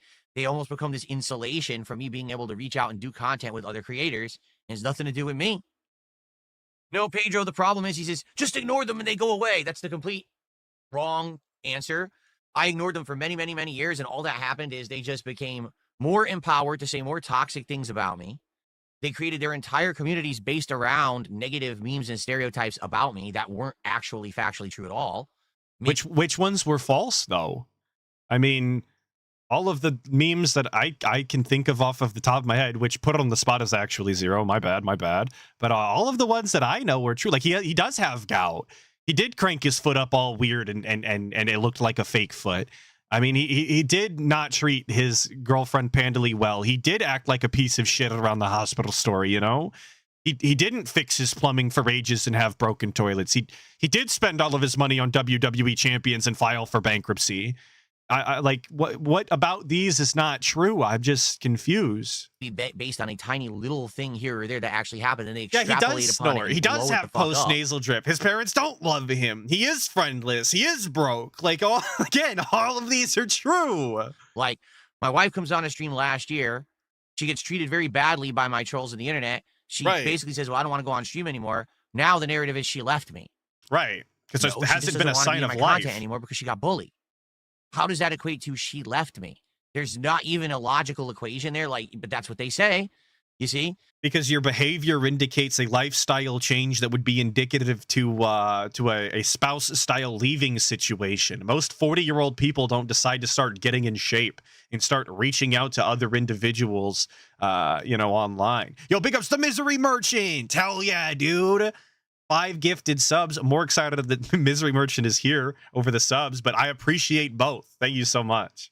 So ignoring it just allows them to keep going and make monetized content about it. The thing is, there's absolutely nothing that I could do to stop any of it, unless I have lawsuits, which I'm not going to do. I'm not going to hire a lawyer and go to lawsuit heaven and just start slapping people with cease and desists, which I could do legally, but I'm not going to do that. I'm just going to be here doing my own positive content and ignoring them. But the funny part is, you say, and you're doing a great job of ignoring them, by the way. We totally didn't get multiple rants about detractors this week at all. Absolutely not. We're sticking to our core gaming style content. When did I bring them up? You guys did. You asked me a question. I answered logically and honestly. There you go. That's the answer. Did I bring up any specific trolls? Oh, I don't even know my trolls, most of them. Like I said, I didn't even know who they were until people told me who they are. I don't pay attention. I don't give a shit. Every day there's a new 10 of them anyway, so why do I care? I don't give a fuck. There is a lot. It's true. It's the trolls are expanding and their numbers are growing by the day. That should probably indicate something to you, DSP. There's probably some sort of introspection that should be happening as the amount of people that hate you are growing exponentially day by day, and the number of people that like you has been drastically shrinking year by year. Maybe you should look into that or something. It's just an idea. See, I do understand it now, because some people say I don't understand how people could be like that. It's an entire generation of people. They're terminally online, meaning they've been online since the day they were born. So most of their existence they feel is online. Anything online is more important than anything offline. They formulate entire. I didn't have internet until shit, dude. I was probably 10 years old the first time that my house had internet, and even then I didn't have a device to access it on. My mom had a laptop, and that was it. Social groups and communities around online hatred, because they don't have real friend groups outside of the online existence.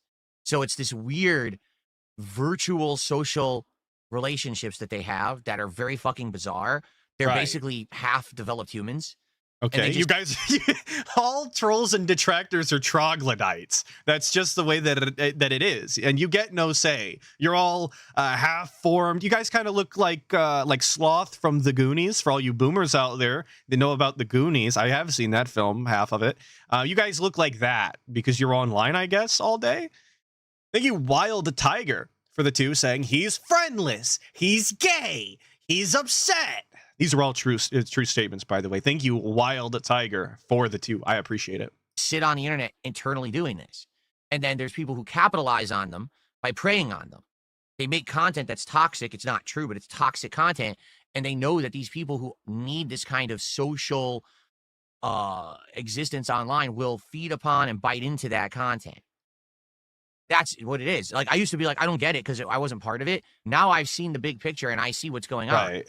It's pretty disturbing because this is human existence we're talking about. We have humans who literally just live online.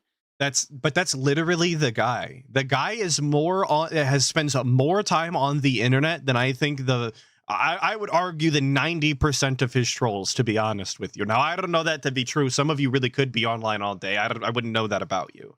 But the fact that this guy does it for a living, daily, 6 days a week, for how long does he stream in a given day? Like 10 hours or something like that by the end?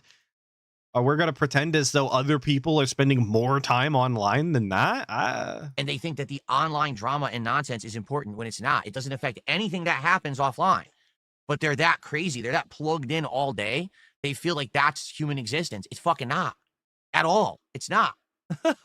I keep telling people, it doesn't matter how many people say nasty things about me. As long as I'm still making content, people like it, they support it, and I can support my family. Why do I give a shit about what these idiots say about me online? I'm doing great right now, actually. Yeah, as long as he continues to make money, as long as there is an amount of individuals that sustain his lifestyle, he doesn't give a shit. That is his admission. He admitted it to Wings. He's admitting it now. The only thing that matters to him is that he continues to make content, for better or for worse, and that his lifestyle is supported via monetization on said content. That is it. The amount of people that like him or that are entertained by him, that he provides any sort of joy or positivity to, all of that is completely, beside him. He doesn't give a shit about that. It's completely inconsequential. So why would I give a shit? But that's it. To them, that's the core of their existence, is like, this is the most important thing to them. So as long as they're part of this weird, disgusting social group online, they're happy. I think you guys are pretty cool for the most part. Hang on for a few more minutes. I'm hoping to build up attendance a little bit more for Pokemon before we begin today. We'll see. But it would be great if we get some early support for the stream today. If you're just tuning in and you want to support Pokemon, or you want to just support my channel in general, anything would be appreciated this morning. Let's get our first super chat of the day. Let's do that right now. Why did I leave this back in? Let's get our first tip of the day right now. Or how about our first sub of the day over on Kick? Or our first membership of the day? Right now, we have some kicks. But let's go. Let's do something different. Let's get some other support in, okay? Let's do something different. Give me money in a different way. Come on, guys. Variety is the spice of life, after all. $20 contribution to name a Pokemon early, you'd be getting the maximum value out of that, because I would put that Pokemon in the party right away when we start, and you'd be able to see them all day on stream. Well, what a deal. To name a Pokemon, $20. So Why did I leave this in? I feel like I should have cut this. Were we done here? Something like that. That's it. That's really all it's for. I don't even mention it actively because I feel like there's... Oh, I know why I left this in. For anything specific. Like, I didn't close it, but it's just a legacy. I don't know. I meant to cut it here. This is where I meant to cut out the stupid Pokemon segment. My bad. Atlas of the Past is fucked us over, and I'll make sure to beat his ass later. Arzandova says, did you close your Patreon page? Will you use it in the future for anything specific? Like, I didn't close it, but it's just a legacy thing. You notice I never mention it. Basically, my Patreon page is just for people who've watched my content for a very long time. Right. And they want to, like, passively behind the scenes support my content with like $1 a month, something like that. That's it. Right. That's really all it's for. Now, I'm a firm believer, and maybe this is a Theo theory, but I think that it's a very popular theory. It's definitely not original in any capacity.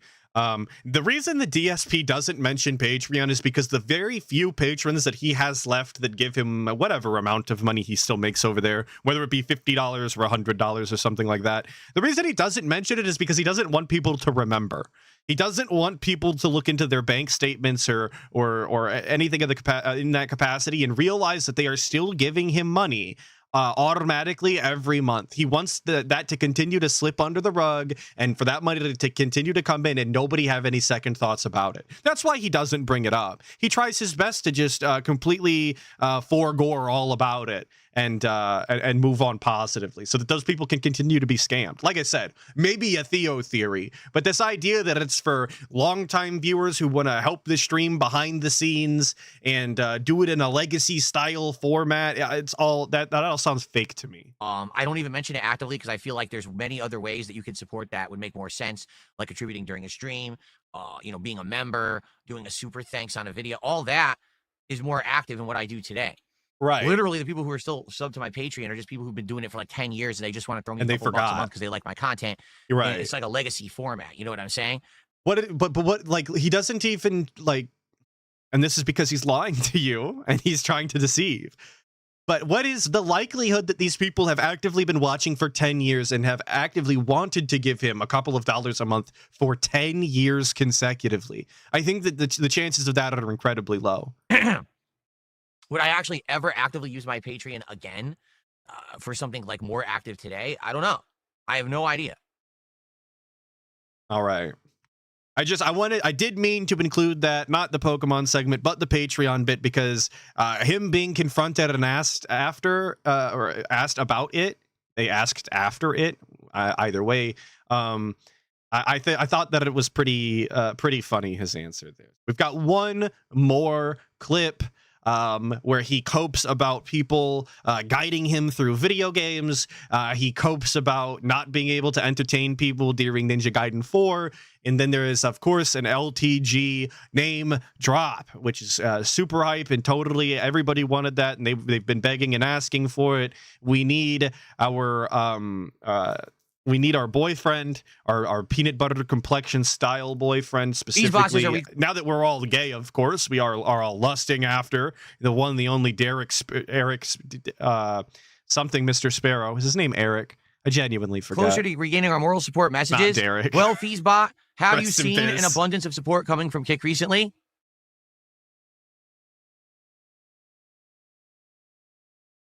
Dale. His name is Dale. Who the fuck is Eric Sparrow? Oh, that's the guy from Tony Hawk. That's if you guys played Tony Hawk Underground, that's the main villain.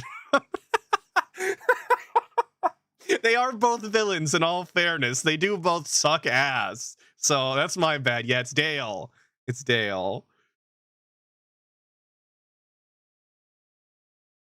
My mind was fucking cooked via Tony Hawk, I guess. I don't know. What is this bit? I missed it. I think I rest my case. What did I say? I said, hey, if things pick up on Kick, if we start getting a whole bunch of support from Kick, then I would give you extra. Yo, Eric Sparrow did pretend to be Wooly jumping over the helicopter. It's true. It's true. And then and they pretended Wooly was hiding under the pile of coats. I remember. Right? That's exactly what I said. Has it happened? No. Oh, we're holding moral getting support some regulars hostage, in here, which I That's appreciate. Your future stepdad coming in here, and every once in a while we get someone who's a person who's here every once in a while dropping 5 subs here or there. We get a few kicks here or there. There has not been any kind of an increase in support on Kick. So if we get that rallying, we'll do it. And someone actually said, here's what someone said. Someone said. Why don't you set up a goal? And if we hit the goal of support on Kick, I give back the moral support messages. All right? Quite literally doing merchant hands. You can't make this up. The guy was presented with a way to scam viewers and receive more money and extort them and commit, I don't think it's actually usury, but we're going to call it usury because he's literally doing merchant hands. If I were to draw the guy doing merchant hands in certain countries, I would be fucking arrested, but he's literally doing it. Well, you asked for it. I mean, he's channeling his Ashkenazi, dude. I'm convinced. I didn't come up with the idea. Never. I'll stop. You asked for it. You can have it. All right, let's do it right now, ladies and gentlemen. Let's set up a goal on Kick because we can do it. I forgot how to do it. Here it is. Set goals. I haven't done it. Set a subscription goal. We're going to set the goals. We've allowed Go on it. You got it. You ready for this? We've allowed the other dents to start, like, pitching ideas to scam other dents. Like, that's how far down the dent hole we've fallen. That's how, like, insatiable our lust for funds are. That's crazy to me. This is like the Ludwig AI shorts. I haven't seen that. What's today's date? Today's I was 5th. asked about it earlier, and I didn't respond. But no, I haven't seen any of the Ludwig AI shorts, and that's my bad. I should. Like, when would it end? It would end on... My YouTube algorithm is surprisingly not DSP-based. Let's say I set it up, and it says end on the 7th. Does that mean as soon as it becomes the 7th, the goal is over? Or does that mean you guys would have the entirety of the 7th to hit the goal?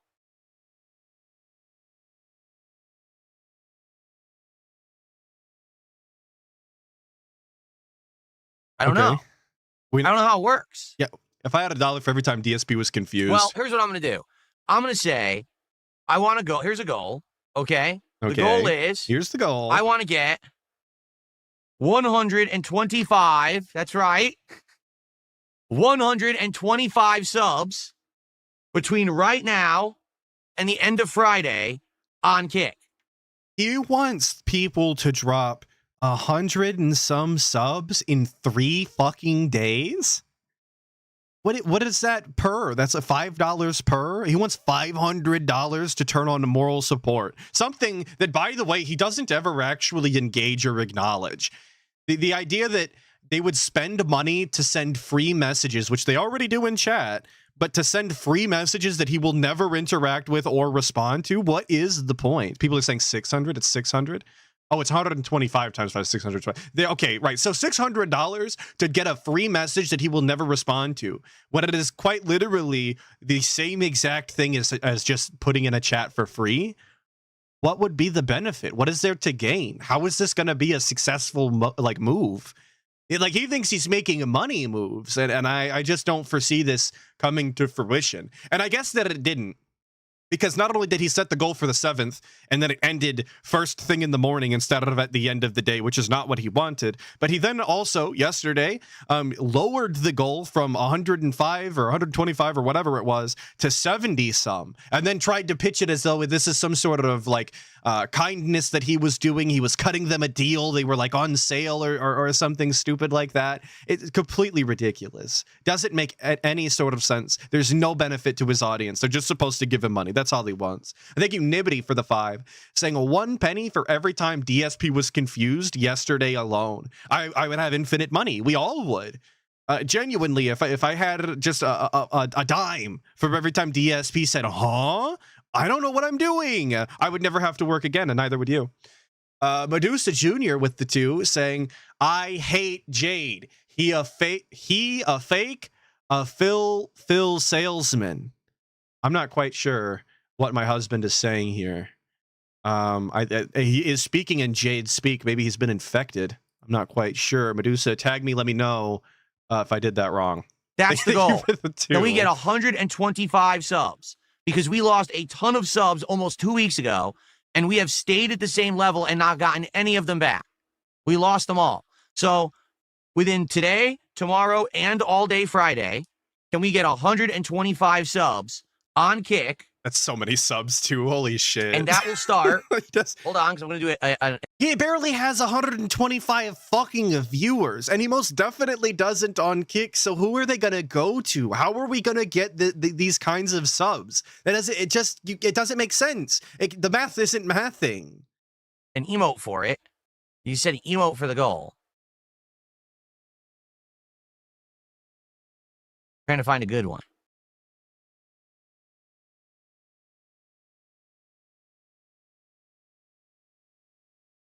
Here, we'll do this one. Wow, he really leaned in for that one. He was scanning. He was searching. Right now. So if you gift a sub or you become a sub on Kick starting right now, you're working towards that goal.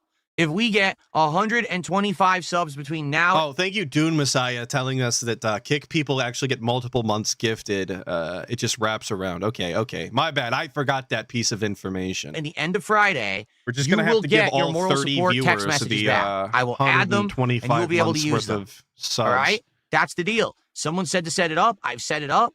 That's what we're working with. So let's go. You keep asking. Now you know what the criteria are. Let's get going.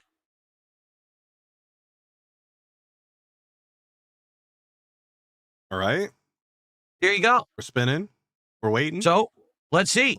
Again, people complain. I think he was waiting for the smoking Pepes in chat. I think he was looking for a revolt. Complain. So I give you what you're asking for. Now, will they actually live up to it, or are they just going to complain some more?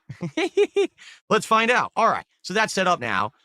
I'll probably forget all about it within 5 minutes and not mention it again unless someone reminds me. But yes, I actually, no one's ever asked me this before. I'll answer the question from Sweet Codeine. Yes, I wear workout gloves when I work out. I don't just bare hand the weights. That's horrible for your hands. It would destroy your hands. I have workout gloves. And for the most part, they work. I got a tiny... Look, if you do real weightlifting, if you really be getting at it in the gym in that capacity, if you are really going fucking balls to the walls, ape shit, you're using the chalk to really get up under it and get a good grip. Sure, man. Sure. Use your gloves. Keep yourself safe and as not beaten down as possible. I don't know a better way to put it. But this fucking guy doing weightlifting in his house where he's lifting maybe 100 pounds? Are we for real? You need gloves for that? We are talking about the same man who gets calluses from playing video games and bitches and moans about it for weeks at a time. So I guess I shouldn't be too surprised by this information, but I still find it despicable and embarrassing that he would admit to these things live in front of people. It's very sad. Little callus, like right here and right here from grabbing them. But outside of that, the workout gloves work great. They pad my hands very nicely. So yes. So thank you for the 100 kicks. Okay, C-Murda. Sorry, I did say 100 pounds. You guys don't think that he's lifting 100. I'm just trying to go off of the information that he has presented to me and going off of that narrative. That's all I can do, you guys. I don't want to be a liar. I don't want to be out here spreading false information. He looks stupid either way, so it doesn't bother me none. Wild Tiger with the 2 saying, brother, he needs those gloves to lift Cat too. I didn't think of that. You're right. When he's getting up under her buns there, he probably will need some fucking gloves to support the weight. It's true. My bad. I forgot about it as my wife. For support for the podcast today, can we get our first sub of the day? You want your messages? You want these highlighted text messages, right? For moral support? Let's get some subs flowing. Let's get our first sub of the day right now on Kick. Let's get our first super chat and let's get our first tip. Let's go. Right now, we got nothing moving. Let's get it going right now. Let's get that momentum for Silk Song. Okay? All right, cool. So last night, right, I had a stream scheduled for Ninja Gaiden 4. Okay, continuing Ninja Gaiden 4. Now, we were channeling our urban style. Admittedly, there. Ninja Gaiden 4 has been up and down. The first stream of Ninja Gaiden 4, I blew it because when I was playing it, all right, I basically spent way too much time on an optional challenge room. In reality, I do feel like that challenge room was very, very much misdesigned. They did a combat challenge room before you got all your combat abilities. Right. So because you didn't have them all, the challenge room was insanely difficult. Right. It's almost like it was a challenge room or something. It was almost like it was put there and designed to be difficult, hence calling it a challenge room. After that, all the other challenge rooms are way easier. Why make the first challenge room in the game the hardest one? That doesn't even make sense. You're still in the intro of the game. Why are you getting your balls crushed? Is this a rerun? No. You can check the date. Check the date. 11/5, buddy. This is this week. No reruns here. We don't do that.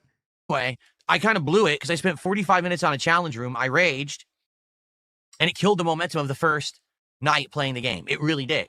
After that, I recovered. I started playing way better, and because of that, I ended up getting a lot of momentum. I got new weapons, new boss fights, really showed off the graphics of the game and how the game runs really well. Had to show the graphics off, you guys. We couldn't that's obviously the most important aspect of what DSP does as a let's player, as a guy who makes playthroughs, is showing off the graphics, because a tech I don't want to call it a tech demo. What do they call that? Like a benchmark test of the graphics wouldn't suffice in that capacity. Of course not.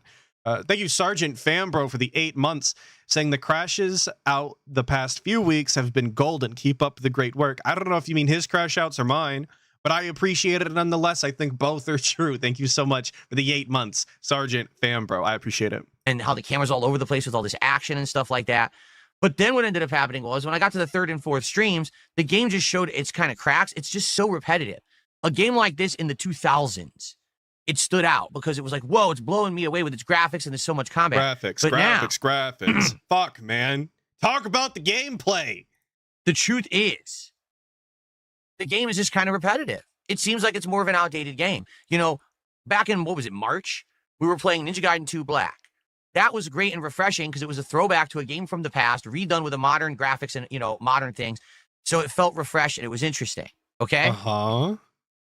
But the game that is the same style with modernized graphics and modernized quality of life features isn't going to be like a fresh rendition on that formula. We're not satisfied with that. Is that where we're going?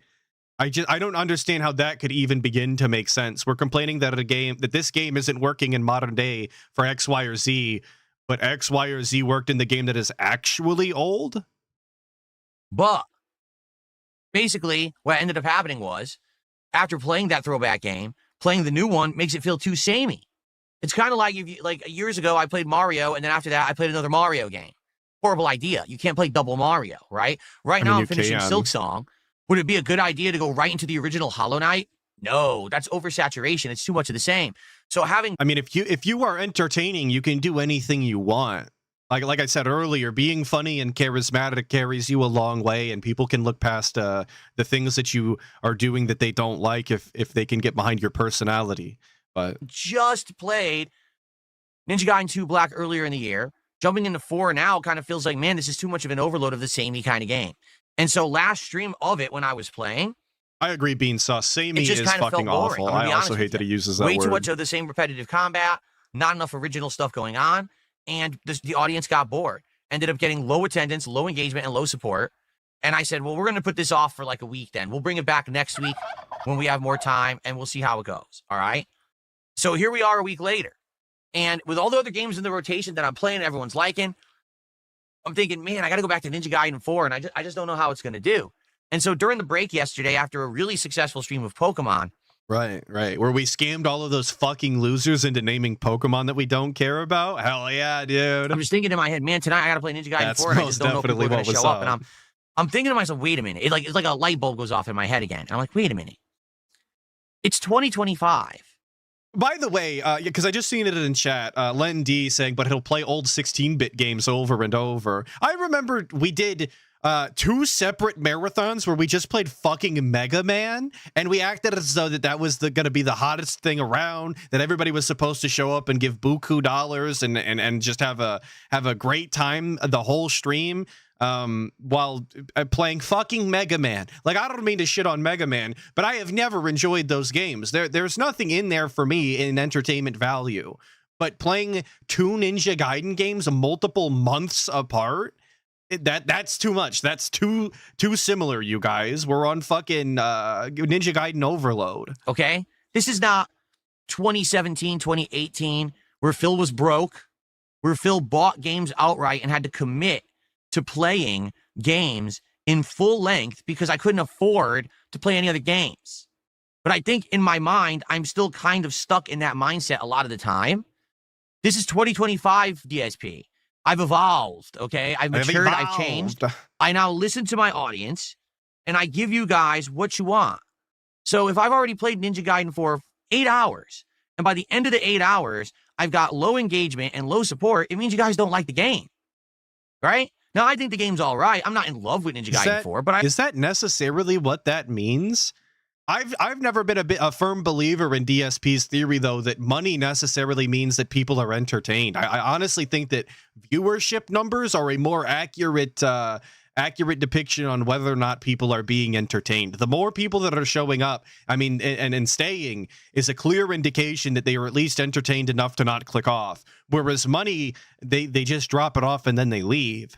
So again, I just don't buy into the theory. I don't think that this is necessarily an accurate depiction. I also realize it is repetitive. I was getting a little bored of it the last stream, and I was hoping that things would pick up this one. But I'm thinking in my head, wait a minute, what am I doing?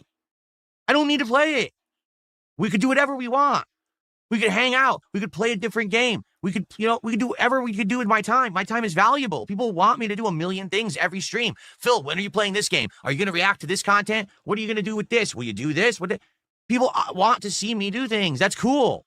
It's not like back in the day at all. It's so different. Things have got. I love that statement. People want to see me do things. Amazing. Great. I love it. What a good point to make. Obviously. Come on. No one else could ever say that. Nobody wants to see other people do things either. Just the guy. And that's why he's so successful and not broke. Medusa Jr. with the 2 saying, if he's not broke, then why can't Phil finish games? Great question. I don't know, but he's not broke. He's told you before, but he also just has to make money every single day with no exceptions. And obviously you have to be happy with it. I'm much better. And I need to get used to that mindset. I'm not. I'm still kind of stuck in that rut of, oh my God, Phil, you're hard off. You got to finish every game you play. You got to tough through it. I don't. We're better than that now. Okay. Mm-hmm. So in this case, we're better than finishing games right now. That's actually the statement that he's making. We've evolved as a gamer so much so that we don't even have to finish it nor enjoy the games anymore if they're not making money. That's what an evolved gamer looks like. Just for the record, in case any of you were looking to up your gamer credentials, the less video games you finish and the more money you make actually makes you a better gamer. I said, if I'm having this anxiety about playing Ninja Gaiden 4, then I know what I'm going to do. I'm not going to play Ninja Gaiden 4. Fuck it. What do I care? So we didn't do it last night. Instead, on the fly, I called an audible. And we did a Chill with Phil stream. He's a fucking Chill with Phil stream player. Went incredibly well. All right? We had a high attendance. Like, overall, I think we had almost 400 viewers for a Chill with Phil stream when I was only getting 200 viewers for Ninja Gaiden 2. Did he say that he had anxiety? Sorry, I was reading the chat. So we didn't do it last night. Instead, on the fly, I called an audible, and we did a Chill with Phil stream. The Chill with Phil stream went incredibly well. All right? We had a high attendance. Like, overall, I think we had almost 400 viewers for a Chill with Phil stream when I was only getting 200 viewers for Ninja Gaiden 2. Or, excuse me, Ninja Gaiden 4. Engagement was sky high. We got all kinds of feedback on things such as, what should the next game that I play be? What should we do during this upcoming event that I'm going to do for Black Friday? We had great discussion. Support was outstanding. I raised over $200 on this Chill stream. I actually had... I hate the voice crack and the sly laugh that he's trying to put in there as he discloses that he made $200 for sitting on his ass and doing fuck all. I don't know how he can say these things so openly, so brazenly, and then treat his audience the way that he does and beg the way that he does and do all of that. And then to add the fake voice crack, the fucking, all of that I think is incredibly disgusting. But thank you, Tony G, for the 2, saying you're better than customer support. Uh-oh. You mean in paying DSP better than the helicopter customer support job? I agree. Epiphany. Oh my God, I still have those WWE trading cards in my closet. They've been sitting there for 7 months since I quit doing Smart Guys. They're just collecting dust. Let's open them on stream. We opened trading cards. We had a great time. Or we could have sat here and I could have played Ninja Gaiden 4 for 2 hours. We all would have been bored to tears and it would have been a sucky stream. Why did I waste my time? So this is what I need to do. But why would it had to have been a sucky time? Why couldn't he make it entertaining? Like, this is the part that he's failing to grasp. This is the part that he is not acknowledging whatsoever. And I believe somebody calls him out in this segment where if you can't make the game entertaining, that the problem is on you, not the game. Making better use of my time. Instead of wasting time on things you guys aren't liking and I'm basically bored with, why are we doing that? This is a game, especially Ninja Gaiden 4. I didn't even buy it. It's a Game Pass game. Why am I acting like it's some $70 investment that I'm stuck playing? It's not.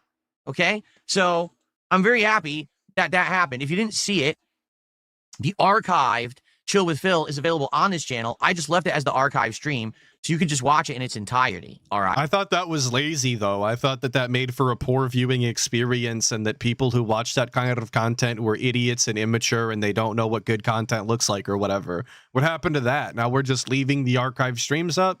Oh, okay. It was a great time. It was a good 2.5 hour hangout session, and it went really, really well. Okay? We only have... Here, in fact, here's what I'm going to do. Moral. Nah, I don't want to put that because people are going to say, what does that mean? We have 124 subs to go by the end of Friday for me to add the text messages back to the moral support on Kick. We got 1. So now we need 124 more, okay? So here we go. So we got our first super chat, our first membership, and our first sub. How about our first tip of the day? Can we get our first tip of the day we almost right have now? The whole fucking cavalcade, you guys. We almost got a full house. A little bit of support all around.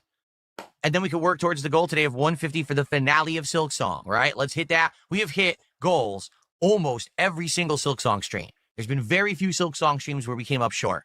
And I'm very appreciative of that. We'll talk about that in a moment, about my thoughts about Silk Song, okay? Oh, I did not grab it. There isn't going to be a segment for this, so I'm just going to tell you now in regards to Silk Song. Yesterday...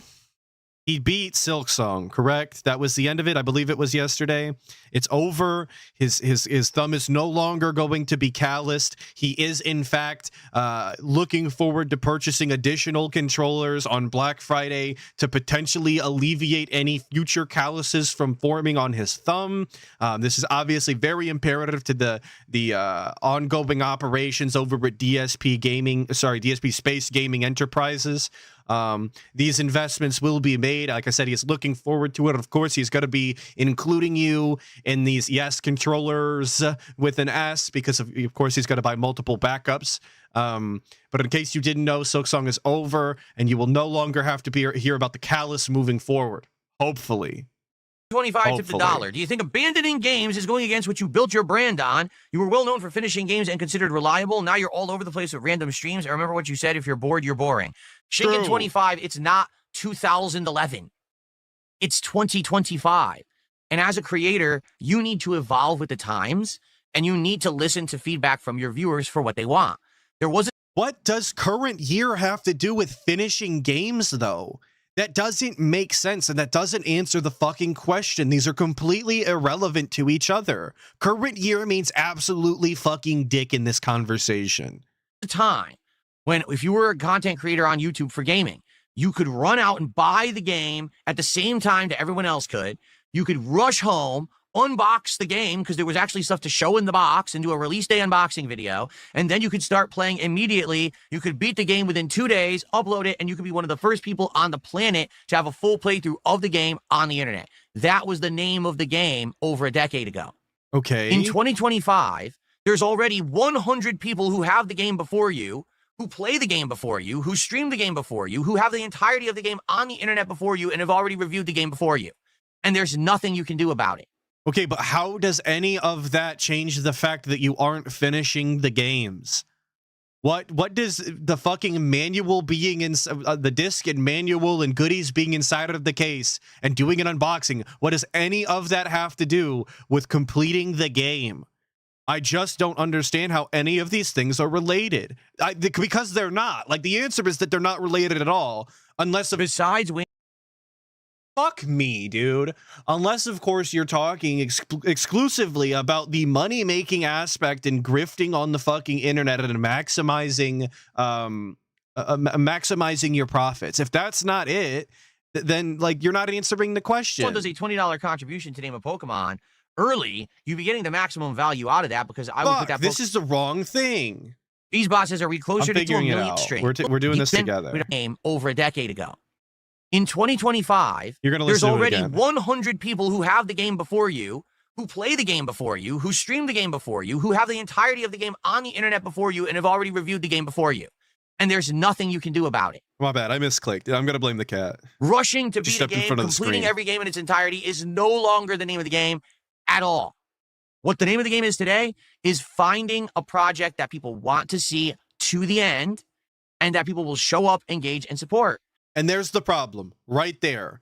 He's looking for projects. He's not looking for games to have fun with, to enjoy, to, share these meaningful gaming experiences that he loves with his audience, and receive support on the back end of that because they appreciate him and his time and the entertainment value that he provides. He's not looking to do that. He's looking for projects that people want to be around for in the form of monetary support. That is the goal. It's not about the games whatsoever. It's about projects. And it doesn't matter if it's 2 people, 20 people, 200 people, or 2,000 people. As long as the people are there and supporting of you, it doesn't matter. And there is your confirmation that even if it was quite literally 2 people giving DSP $75 a piece to hit the 150 goal, he would continue to play a game. He would continue he would continue whatever project it was that they were paying for. He would continue to do that for $75 from 2 people and nobody else watching. That is a viewership that he is willing to accept as long as his payment requirement is met. How fucking embarrassing. How sad. How shameful. That's the difference between me and these other people who are all about, oh, how many views am I getting on my stream today? What's the level of this or that? None of that matters. What matters is, are you entertaining enough of an audience that you can maintain consistent engagement and support? And if you are support, continued support, are you entertaining? Are you entertaining enough of an audience, even if it's 2 people, to pay your bills? That's it. You're doing the right thing. And if you're not, move on to something people want. That's how you entertain an audience in the modern era. People are telling me, and I seen a guy with long hair say it, and Biscuit is saying it once again. That this whole rant started because of the sentence "If you're bored, you're boring" quote, which was an exact quote from DSP in 2025. So he's blowing up and ranting and raving about a sentence that he himself said and believed in literally this year. Back in the day. Please reprimand me from saying literally. Like I have to stop. It's not good for my health. My vocabulary needs to expand. Hey, it was my thing to rush and get a game first and get the place true. Those days are long gone. Long gone. The industry changed to the point where now the people who get the stuff early are paid shills. These are people who have contractual agreements to not break street date, they review embargoes and shit like that. They basically have to kiss the game's butt early, and they get the entire game on the internet first. Okay. Why do I give a shit? What I care about is if I'm entertaining the audience. Okay? So there you go. I understand where you're coming from, but you are literally referencing a bygone era. Literally a bygone era of content that does not exist anymore. Okay? I'm blaming DSP. Fuck it. And the sooner that we realize that, the better. It's time to stop referencing a long gone past and to realize what reality is in the present. Okay? A long gone past, meaning a quote that he said this year, current year. Okay? So, thank you guys for the early support. I appreciate that. And like I said, let's keep it going. Let's hit that goal for Silk Song today, right? Let's go. Let's hit that goal for the final stream of Silk Song. So, will we get our second sub of the day so that we can get down to 123 subs for our goal for the week to bring back text messages for moral support? Let's see. One thing that someone said last night was, if I'm going to react, listen to this. Listen to this. I thought that dude, the double take style look around to try and pretend as though anyone is gonna give a shit as if this is some sort of like new hotness. I'm gonna run it back for all my audio styles that weren't looking that are gonna look now. To bring back text messages for moral support. Let's see. So it's so cringe. One thing that someone said last night was, if I'm gonna react, listen to this. I should react to a documentary on LTG. Yeah, and he's got to put the black microphone right next to his mouth when talking about LTG. Obviously, we're manifesting. Oh, we boy. call that. What's going on, Bumblebee Farmer? How you doing, man? Good to see you. Hopefully, you're doing well. So I don't know. Also, for the record, LTG is notorious for striking down people's content, for watching documentaries about him and whatnot. So I really hope the DSP does play with fire in this way. I hope that he gets exactly what he fucking deserves. He gets what's coming to him. I hope it's a whole rigmarole. I hope that we get multiple pre-streams about how he's fighting these copyright strikes, and LTG is such a pussy bitch, and this, that, and the other. I hope we get all of that. I think that'll be very robust and obviously meaningful. No, I could do that. That's something that I avoided doing for a couple of years there when I was actually reacting to different documentaries from all over the internet. Yeah, because LTG asked you to. So I literally never reacted to anything about LTG before. And you bent the knee. Maybe I could. If you remember, that was an idea that I had, was that I was going to react to LTG and like talk about his gameplay and coach him a little bit. Like actually react to how he plays Street Fighter 6 and stuff like that. But that was like years ago. Now I'm not even actively playing Street Fighter 6 anymore. So probably couldn't even do that. But, you know, it's just an idea. It's just funny stuff to do. You know what I mean? I don't know. What do you guys think?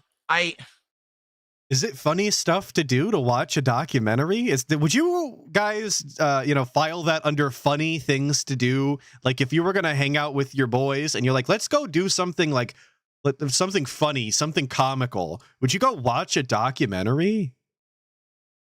It's just a question. I probably wouldn't put that on my list, but I don't know. I still haven't figured this out yet, exactly what I want to do on Black Friday. I still don't know if we're doing a marathon, if we're doing, like the way I see it, maybe instead of only doing one thing, make it a variety stream that day so that way we don't get bored. So maybe there is a segment dedicated to just doing Black Ops and we can call that Black Ops Friday, that part. And then there's a segment where I do Black some Ops shopping. Friday. And then there's a segment where I do some reacting. Ellipsian says you should go through the Dale dossier live. I have no idea what the Dale dossier is. I don't know. I don't know any of this crap. I pay no attention to any of it.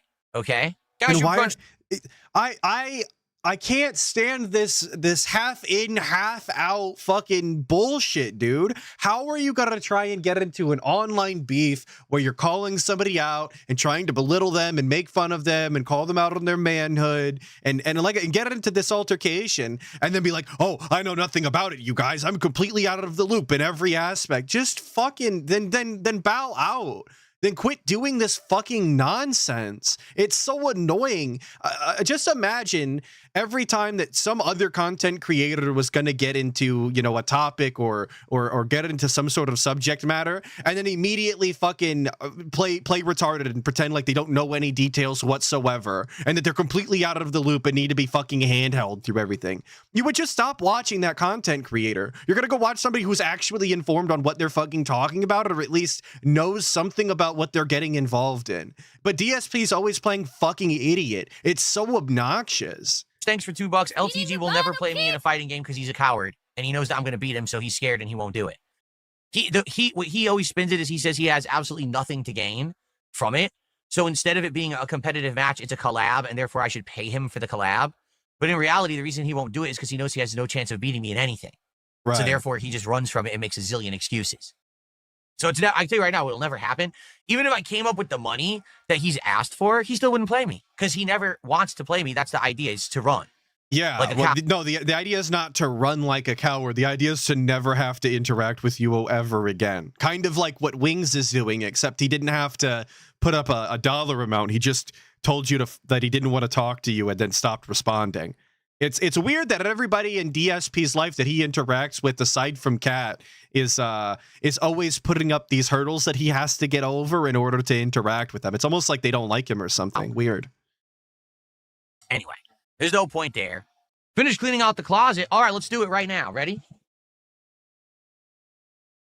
I included this because when he stands up, you can see his ass crack hanging out a little bit. His Finish cleaning out the closet. All right, let's do it right now. Ready? It's not set correctly. I mean, he always looks like he's got a full diaper. I'm not quite sure what about his health journey is going to fix that, or what he can do to work out and make it he just needs a better ass or something. But he just always looks like he's got a full diaper. His butt crack's hanging out the top. And he knew it because he went and fucking he tucked his shirt down afterwards. Brother, you're already out of frame. The damage is done. Anyway, that is, in fact, the end of everything that I wanted to look at today. No, we won't watch him eat his stupid sandwich. No, we're not watching him do his fruity little push-ups on the floor because they were barely in frame anyway. I'm not watching any of that. I don't give a fuck. Okay, I want to thank you all so much for being here. It was very, very meaningful to me, of course. I appreciate all of your patronage, all of your attention, especially on a Saturday style morning.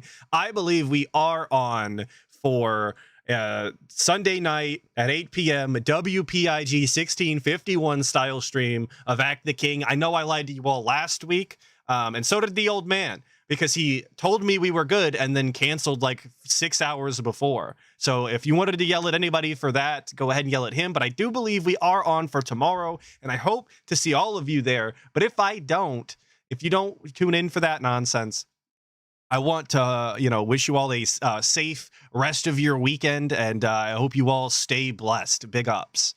Goodbye.